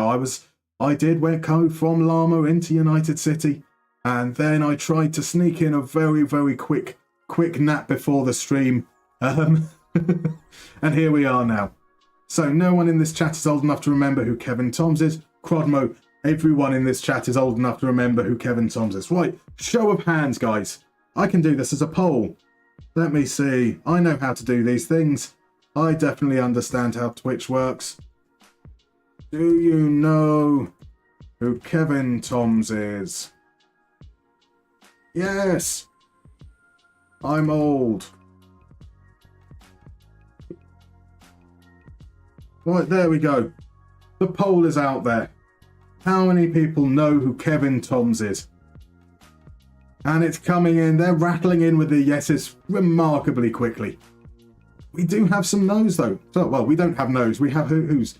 I am wrong. It looks like I'm wrong. This is close to 50-50. Although I have a feeling that Crodmo will vote who, just to level it out a little bit. So God help us all. We are all old here, Mr. Llama. Exactly. Yes, and still for Brazil, though I don't think he featured in the 82 World Cup.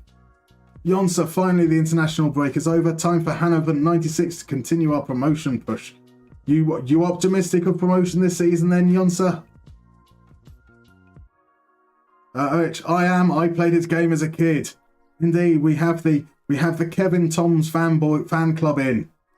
Everyone always prefers dessert. That's why I like having you in here, Danny. Definitely the best course. I'm old, but who? Fair enough, RJ. I can't speak anymore. He did not know they took Paulo Isidoro instead. There we go. There's some fine vintage Brazil knowledge coming through. So this, though there isn't a poll for YouTube, I'm afraid, I'd still love to know, do you guys know who Kevin Toms is? KEVINTOMS.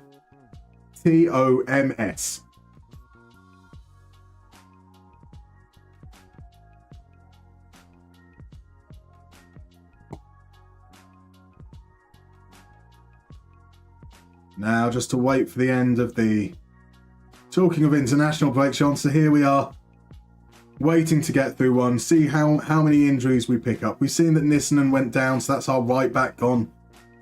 I think he might be back just in time. We will decline the recruitment meeting, but that's what we're going to do after the next game. We're going to have a look to see if we've got some players that we might be able to shift and maybe start to put our own mark on this squad.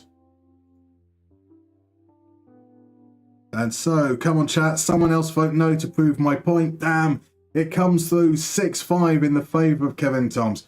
So I can explain who Kevin Toms is now for you, RJ. Kevin Toms created a game back in the 80s called Kevin Toms Championship Manager that is often considered to be the forerunner of all football management games. Now, he will often be spoken about as Championship Manager Kevin Toms. Is it Kevin Toms Football Manager? Sorry.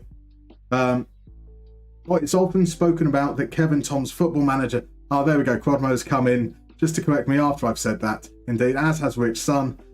See, I said these words quicker than the words came through to me. Granted, that's the whole illustration thing, but I did know, honest.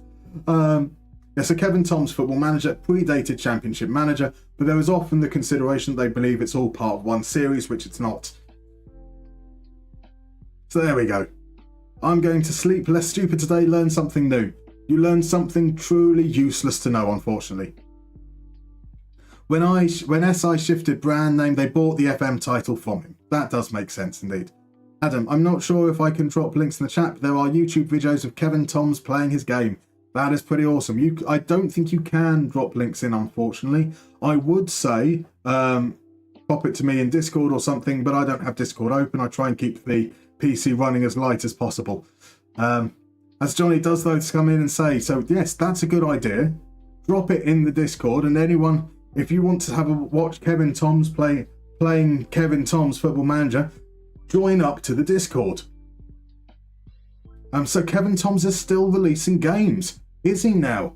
Is it all football management games, or has he branched out into something unexpected? Or is it all simulation games? Or is he the Peter Molyneux of football management, where he promises loads and loads of games but never quite delivers? So, watching Kevin Toms playing with himself, that does sound like Friday night activity to me. So in comes a Kerake. He's going to move out onto the right, so Machado will anchor the defence there. We do have Ajala back. Ajala will come back in as the ball-winning midfielder. Oh, pardon me. We will give Salonen the spot behind the striker. We will put Larson up front, and we'll go back to this more traditional shape where we're not quite as direct. We're still reasonably direct. Olawale in for Gnistan. Olawale in for Gnistan. Yeah, we'll go with that. And then Patoot and Leo Anderson. It's been a shame that Patoot has been injured pretty much the majority of the season, because it would have been nice to be playing Emmanuel Patoot. Emmanuel Patoot, such a wonderful, so close to a legendary name, isn't it? Right, in against Gnistan. We've played Gnistan once already this season. It was our very, very first game in the Liga Cup. We drew. Was it 0-0? Was it 1-1? It was one of those score lines. It was a draw, that's for sure. It was a pretty even game from what I recall. I think we felt a little hard done by not to win. So let's pump our fists and tell them it's a game we should be winning. Look, I'm pumping my fist and you don't react. Come on, show a little bit of life, show a little bit of passion, boys.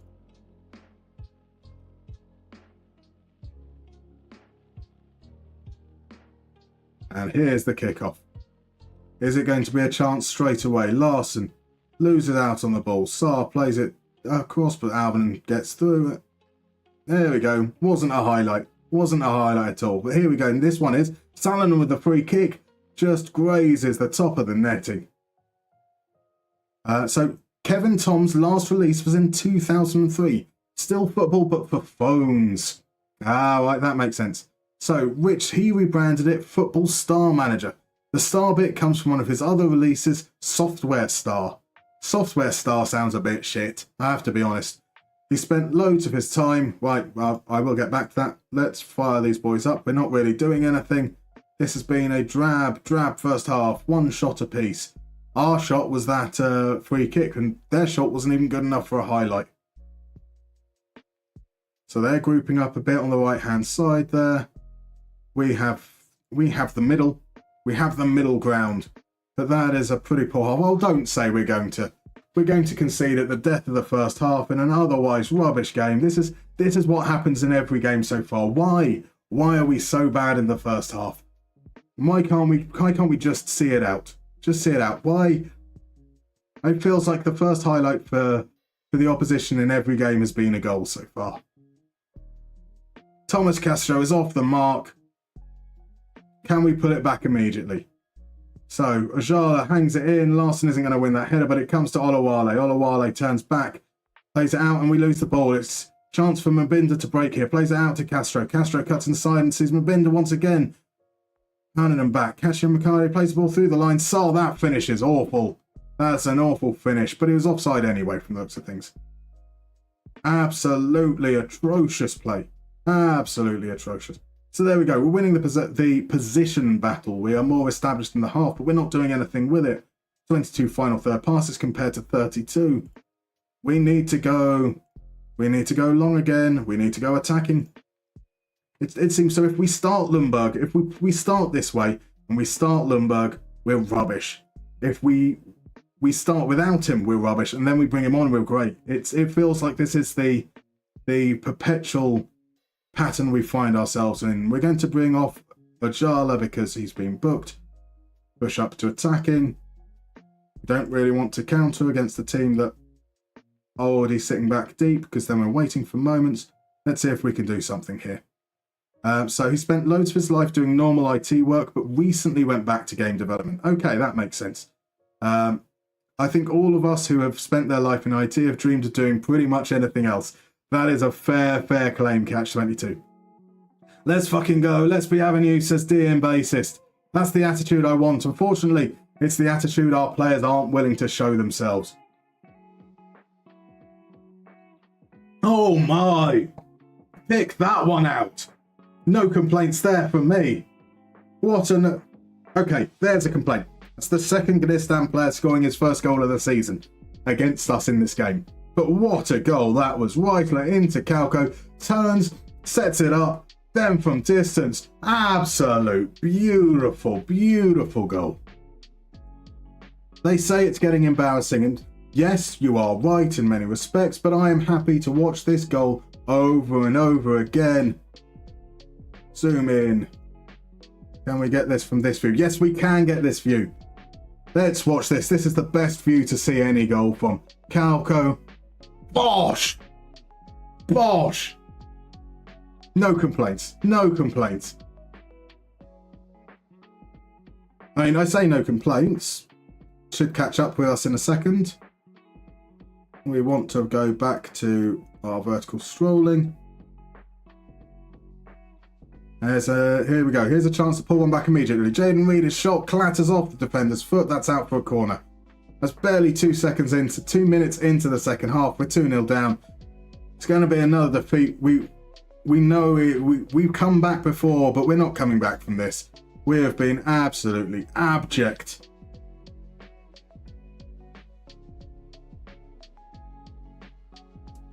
So come to the hour mark. We're not really having much luck there. What's our header win rate like?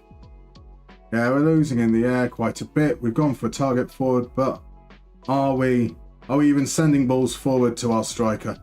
Arvid Lundberg has challenged for 2 aerial battles and none of them so far. Jaden Reed has been involved in 5. Adam Last has been involved in 7. This is what I mean about us not hitting the target man, but instead hitting the attacking midfielders with those long balls, which is frustrating.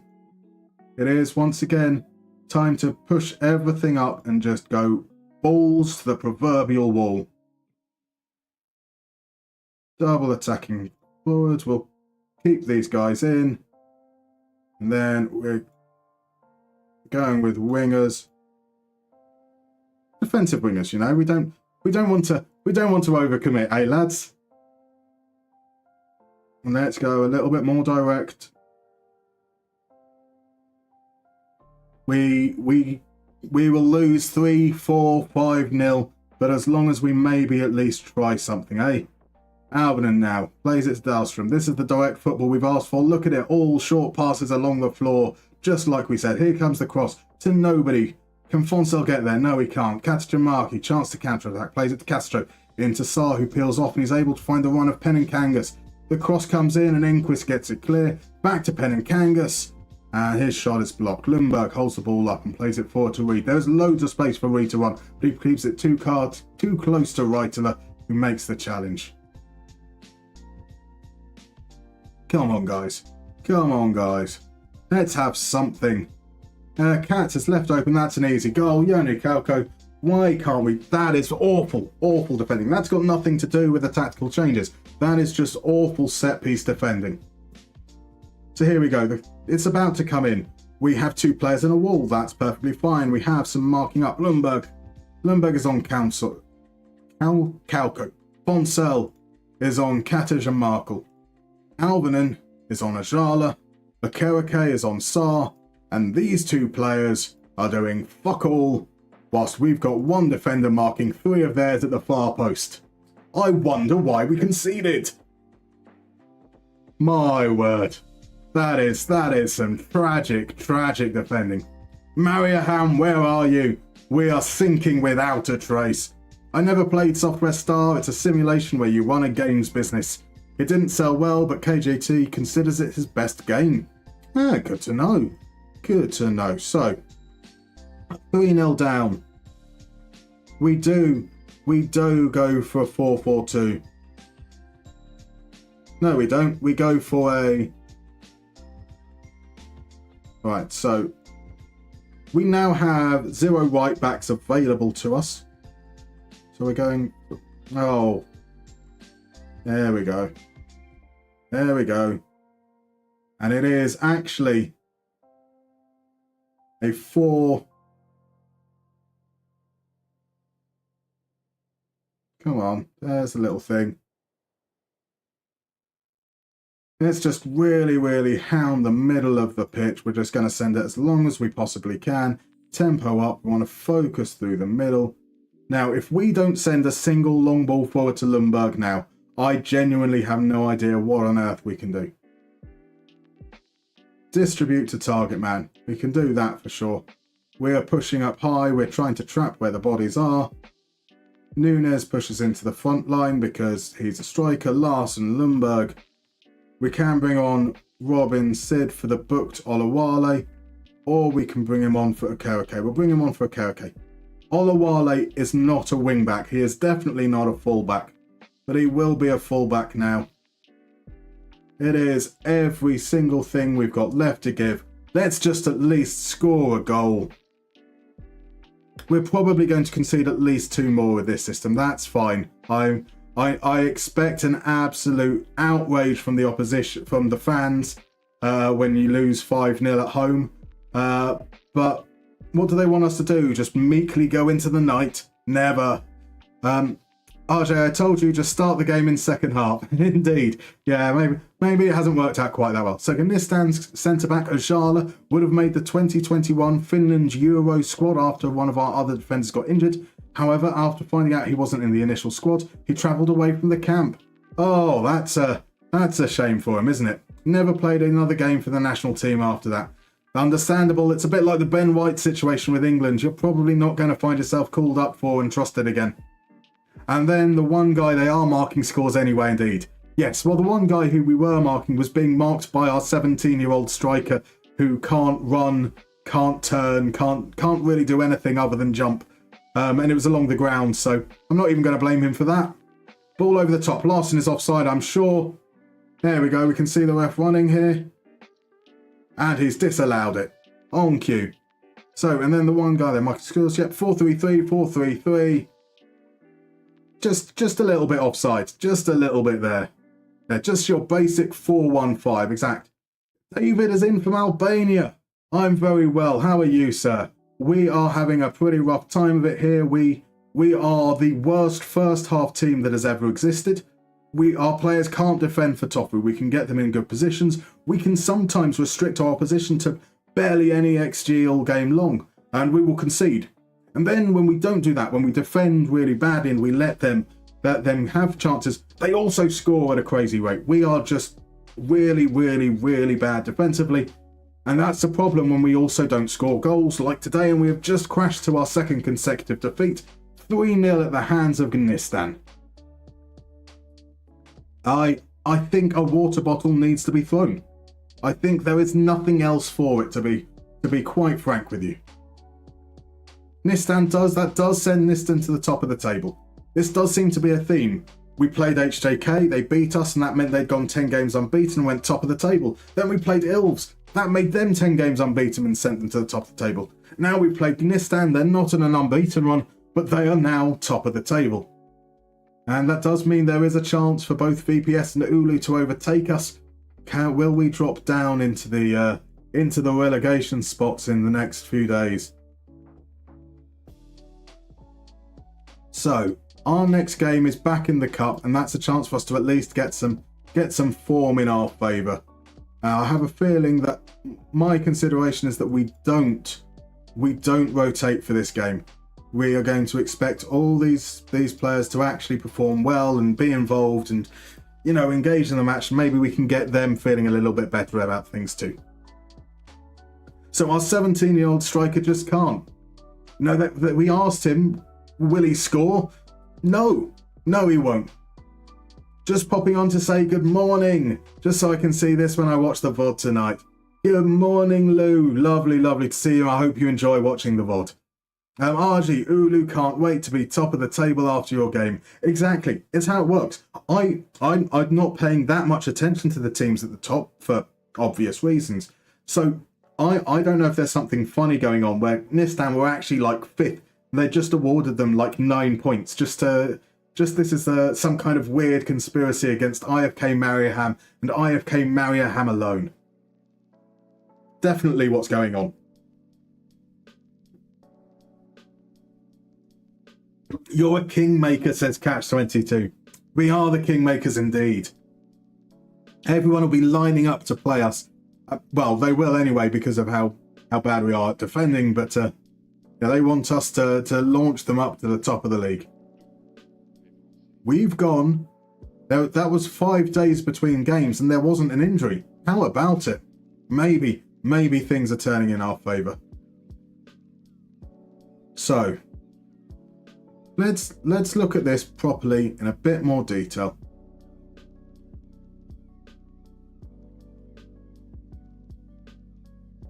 Actually, I want to do this from the team screen. Let's look at the unsuccessful passes for us.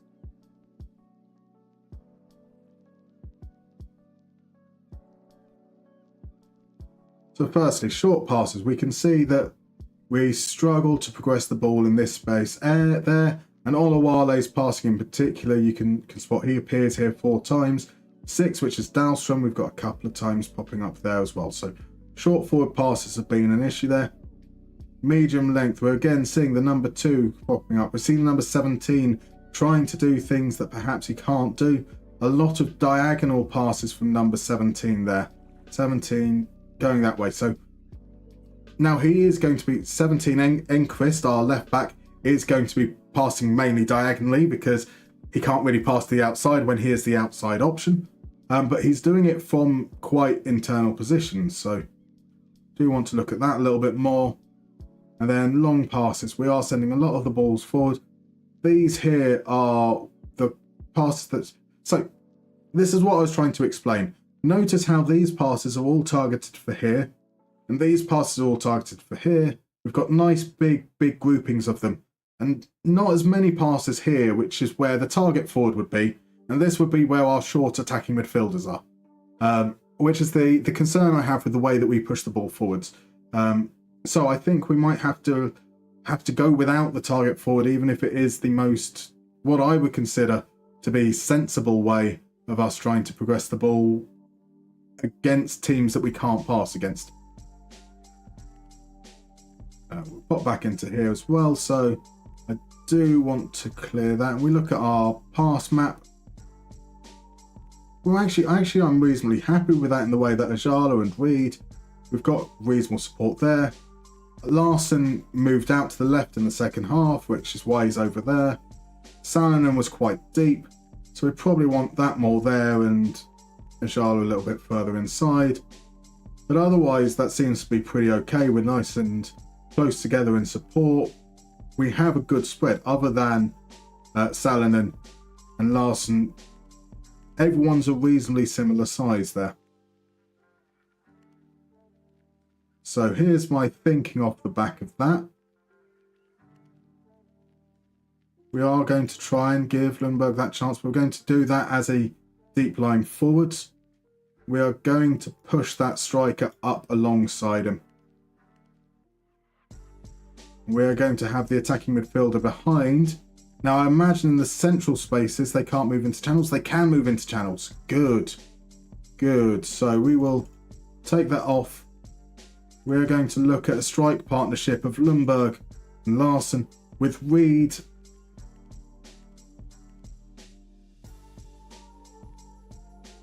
Right. We'll move him as a deep line player on defend. We will have him as an advanced midfielder on support.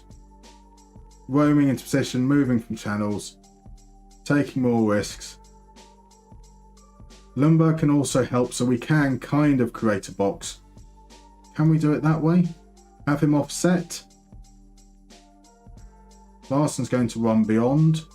So this way we have a pass inside with a pass down the line, and we have Olawale in that space. We're going to swap these guys around. So the ball winning midfielder is going to be on the right again. Deep line playmaker holds position, doesn't he? Right. Defensive midfielder on support.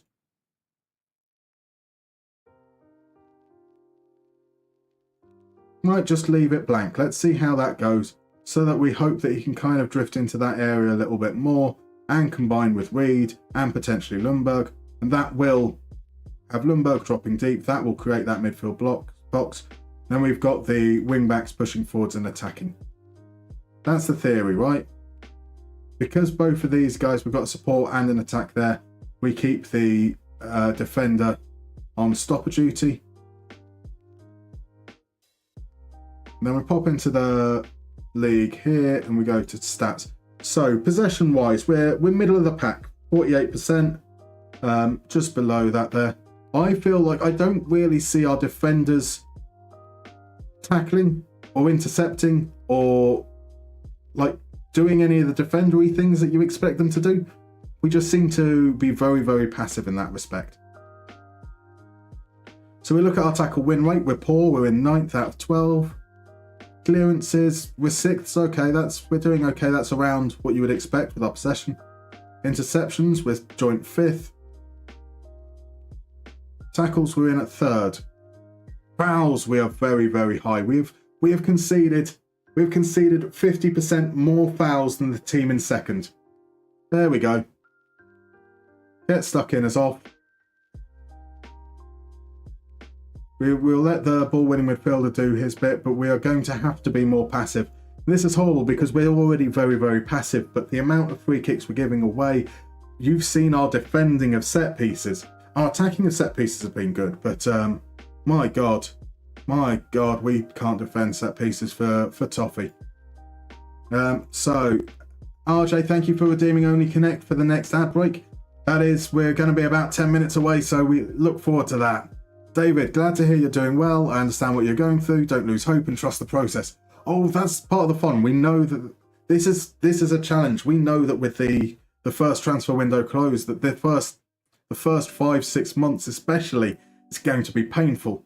Looking at our financial season, possibly the rest of the season is going to be a bit of a problem as well, because we might not be able to raise the capital we need to then bring players in. So here we go. We will make some changes because it's a cup match, but not many. Firstly, we're going to bring Whitenan back in. Machado comes out there. Koike on the bench. We are going to try Sid in that spot.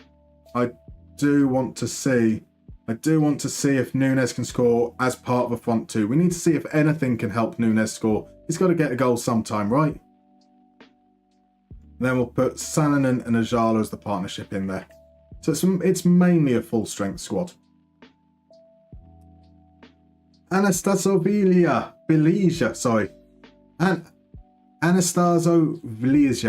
Apologies if I pronounce your name wrong. Thank you very much for the follow. So IFK is another fallen giant, got relegated in 2022 and went bankrupt in the same season, but had been in and out of the Vegas Liga for a few years before that. Won the league 7 times too. Oh, goody. There's another game that we can potentially lose. We have struggled against these lower division teams so far, but we've struggled against everyone.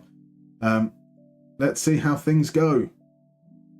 So Ilya says, is there a way to see attributes on this skin? I love it, but I'm no fan of no attributes. I'm afraid not. It's called iconic because it has icons instead of attributes. Otherwise, it wouldn't be called Musterman Iconic. Sorry to say that.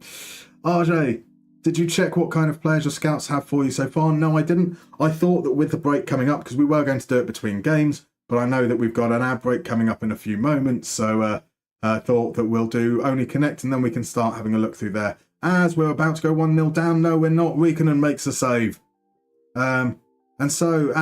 Ilya's asked again. There we go, I've already answered that. Sorry, Johnson. They play in one of the fiercest rivalries in Finland, as well as the Stadin derby. Hope they can rebuild and be back up there ASAP. Awesome, good to know. So RJ, that's the point of the skin. Exactly, that is the point of the skin. The Guja's in. Good evening, sir. How are you? Nunes sets up a chance. We almost took a lead in the game. What's a lead? I don't know what a lead is. The Guja is in. How are you, my man? I hope you're doing well. Guys, if you are not following the Guja, you most definitely should do so. So you see that lovely little heart appearing over on Twitch? Give it a click. And then when he's online, go and watch him as Ajala fires over. So, how are you, Guja? Slurp says, hello, how have you been? I've been good. It is the weekend. It is virtually the weekend. It's Friday night. Everything is good and wonderful. We're having a torrid time of it because that's how things go with the stream. We have a good stream, then we have a bad stream, then we have a good stream, then we have a bad stream. Last night was a good stream. This one's been a little bit shit. Hank the Tank is in. Man, I have a bad habit of being late. No, you don't. What time is it now? It's still like mid-afternoon for you. This is working time. You're not late at all. I'm too early. That's the problem. How are you, sir? I hope you're doing well. Lovely play here now. Letimarki is through, and that's 1-0. We are behind. We are behind in the third game that we've played against third division opponents. This is truly atrocious. So, Oyagoki makes the run. Right, Oyagoki makes the run. That pulls Ryson up. That's fine. That's what happens there. We have 3 defenders, right? That's the whole point of us having a system with 3 defenders. So we'll just move back a little bit here. So ball comes in. Ryson steps up. Perfect. Here's our left centre-back. He should be paying attention to Taskinen. Machado here should be paying attention to Letimarki. Their left winger over here is being watched Olawale. That's fine. It'll take a while for him to turn. We've got players flooding back. So he should pay attention here. He should track the run there. And Sid should be coming back and filling in that back space until Reitman can recover. So that comes there. Alvinen is on stopper duty. Stopper duty. That's meant to encourage him to step up and engage, right? Okay? But he backs off. He backs off at this particular point. I'm not exactly sure why. Letimarki has made... Is it Letimarki or Letimarkul? Has made the run across here, which is why Machado, we can see his head, he's running that direction. Beautiful stuff, right? Pass comes through. Now it's just essentially a foot race. Letimarki has the advantage. Reitinen is trying to recover. He's not going to be able to get back. That's not his fault. Alvinen, I don't know what he was doing. Machado's running there is absolutely atrocious. So one touch there, takes it outside. Reitinen isn't in the position to make the save, and that is an easy, easy goal. This is like fundamental, basic, fundamental defending, and there is no way that I can control that, which is a shame. Because we can see what is going wrong. We have Alvinen as a stopper. He should be stepping up. Yes, we're playing at a low quality player, but man, just do the basics right, can you? Nunes pushes forwards, plays it to Olawale. Olawale into Sid. Sid's got to equaliser, but he doesn't. Rissinen pushes it behind. That's a great chance to pull things back. Fair point, I'm good. Good to hear. And Gooder is good as well. Been in the lurk for a few minutes. I've seen how you're doing. Oh, don't. Just keep your eyes closed. RJ, it's okay. We can pretend we're winning. We have the same logo. We do indeed. We do indeed. That is, we can say for a fact that IFK are winning this game. As Machado heads over, we've had 9 chances, 2 on target. Just over 0.1 XG per chance. We should really be putting some of this away. Nunes, is he onside?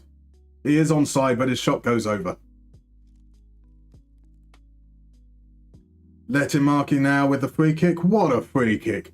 What a free kick. That is absolutely sensational. And he does a little jig. What a beautiful jig. If I was not sitting down or fat or knew how to jig, I would have jigged too. It's a lovely free kick, but this is embarrassing. We can't get anything going our way whatsoever.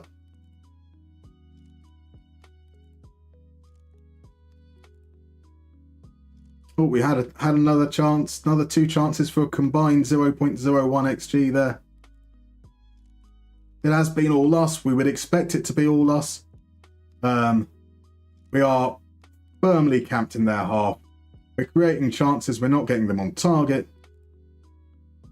What was that, boys? We go attacking. And this is the problem. And so if anyone was watching FM Llama's stream earlier, Wednesday, he was having very, very similar troubles. He's creating chances. He's deserving to win games, but the goal scoring just isn't there. We have tried a number of different options up front, and I'm afraid I don't know how much longer I can persist with Willie Nunes. We will give him maybe 10 minutes in this second half. We are going all... This is just looking like it's going to be a 4-2-4 in some moment.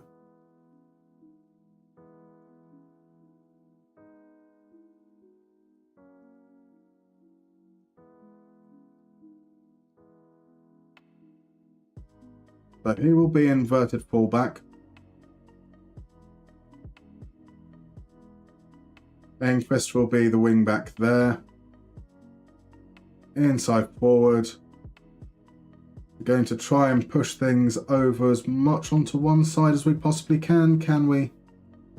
We can't do that. We can't do that.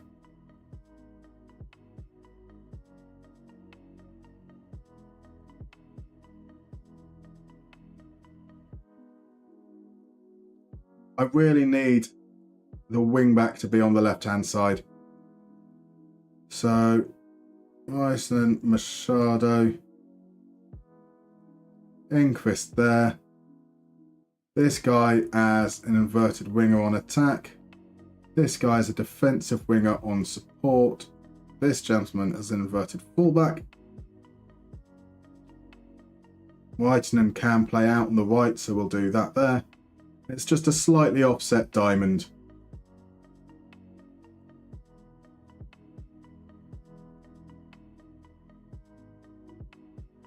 Let's see what happens. We've been trying to play direct as much as we possibly can. The one thing we haven't tried is shortening the passing. It would make absolutely 0 sense whatsoever. But let's go for it. So, this is my kind of formation, says Crudmo. Next formation for Match of the Delay. Oh, you're going to enjoy the next formation for Match of the Delay. I can promise you guys that. You might not like the result, but you'll definitely enjoy the formation. So, HIFKS's ice hockey team are currently first in the Finnish league. Ilves are doing all right, 2 in 8th. as we pull one back through eerie Mariehamn, and guess what? It's from a set piece. Enqvist with the corner to the far post, and there our defender rises highest. And the goalkeeper seemed to dive before the header came in. Here we go. Is this going to be the start of yet another cup comeback against lesser opposition? We should never be finding ourselves in this situation. That's a penalty. It looks like Koivisto got the ball to me, but look, we need every piece of help we can get, and it's going to be Ajala stepping up.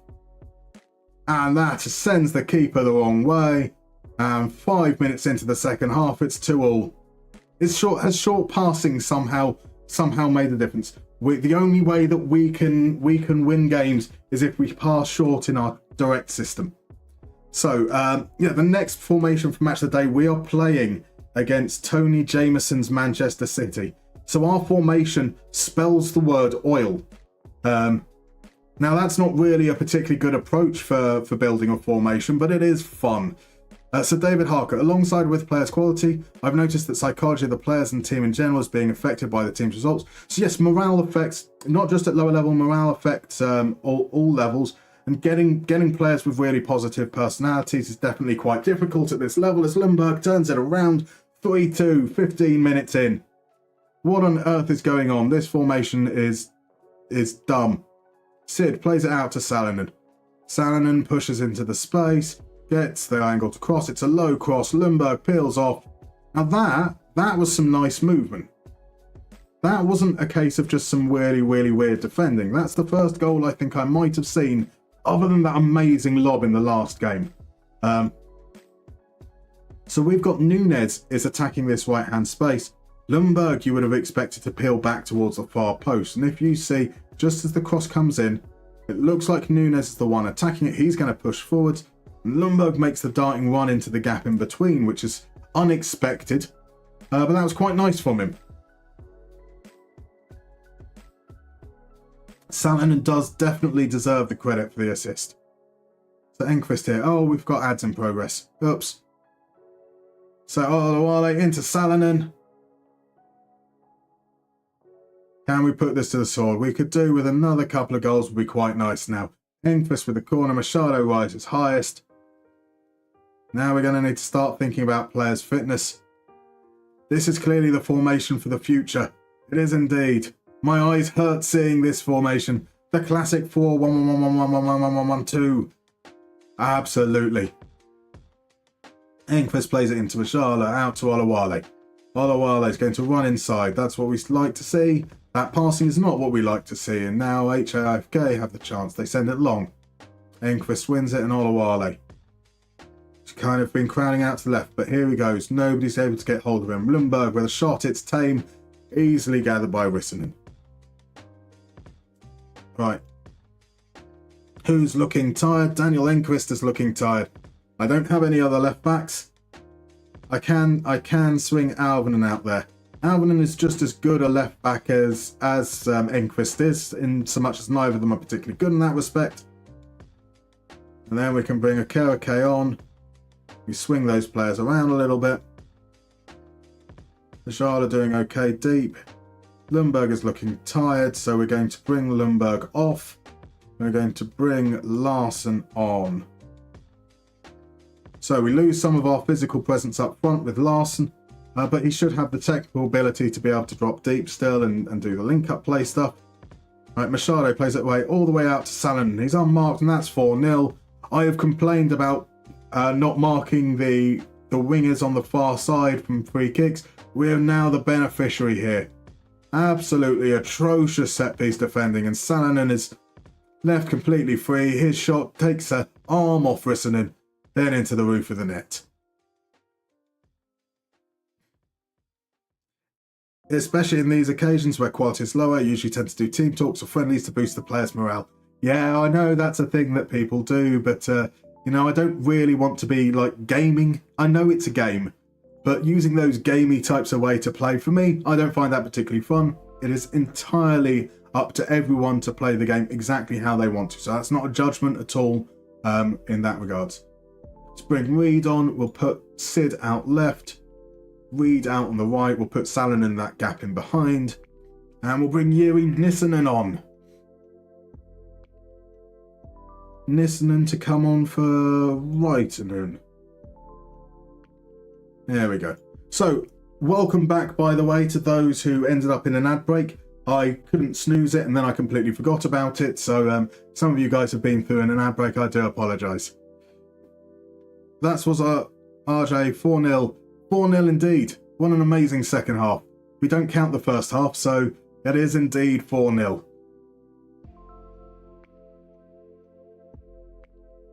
So, yeah, just to be clear, I was talking about the comeback. How many subs for a clean sheet this season? Okay. So you saying that everyone watching has to sub if we get a clean sheet? Because I can't have it as a sub goal. I can't say that if we get 20 subs that I will then keep a clean sheet in the next game. Well, I could. We could potentially play a 5-5-0. How about that? If we get, I don't know how many subs I have, I'll be honest. I should probably look these kind of things up.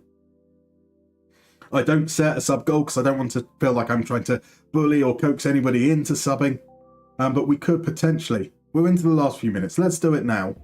But if we get, I'll set a sub goal for next week. And then if we get enough subs, I will play to try and get clean sheets all the way through. And by that, what I mean is we do this. So Fonsel's going to have to come on. Nunes has got a good rating. We're going to give him we'll let him see out the game. Salonen is probably looking the most tired.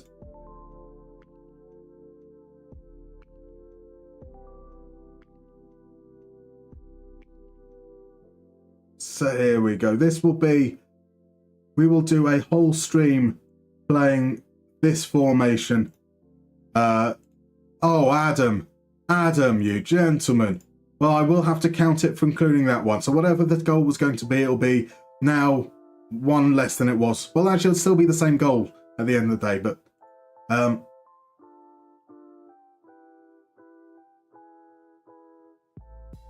so I think that we will go with this formation.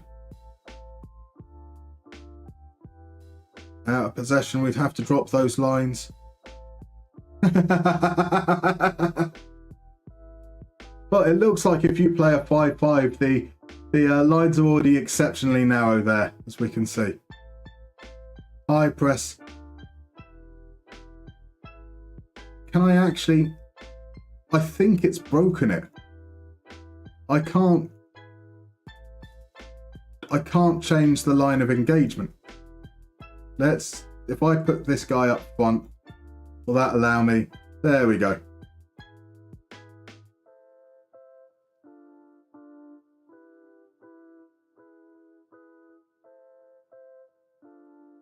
So, yeah, we'll have something like that, right?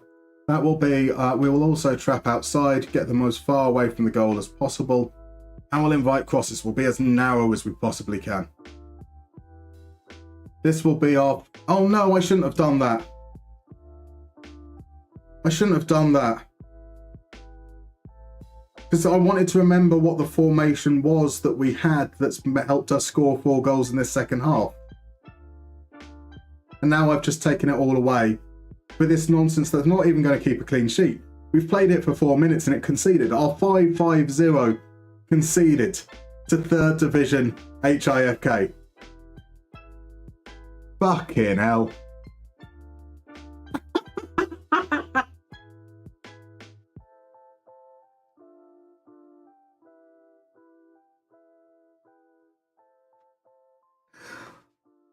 Okay, are they going to equalise? I'm not going to change it. I'm not going to change it for the rest of this game. Here's Gnistan pouring forwards. Their time should have expired. It has expired. I think that says it all, doesn't it, really? Really says it all. Welcome back, FM console. So there's a suggestion of a sub count to try and keep a clean sheet. So we went, okay, let's see what that would look like. We set it up. So we set up a 5-5-0 formation in the 88th minute with us winning 4-2. And despite playing at home against 3rd Division opposition, They still scored against that formation. We can't defend. Now, so if Hung Min, you are still here, this is why we don't bother trying to defend. My word. My word. So, you need a second goalkeeper.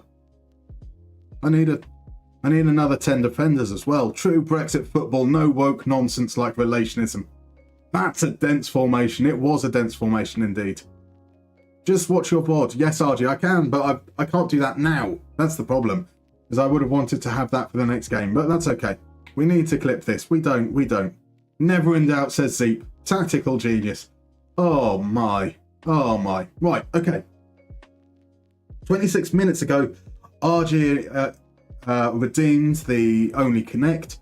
Unfortunately, because we're playing the game, I missed the last break, so let's go straight into only connect.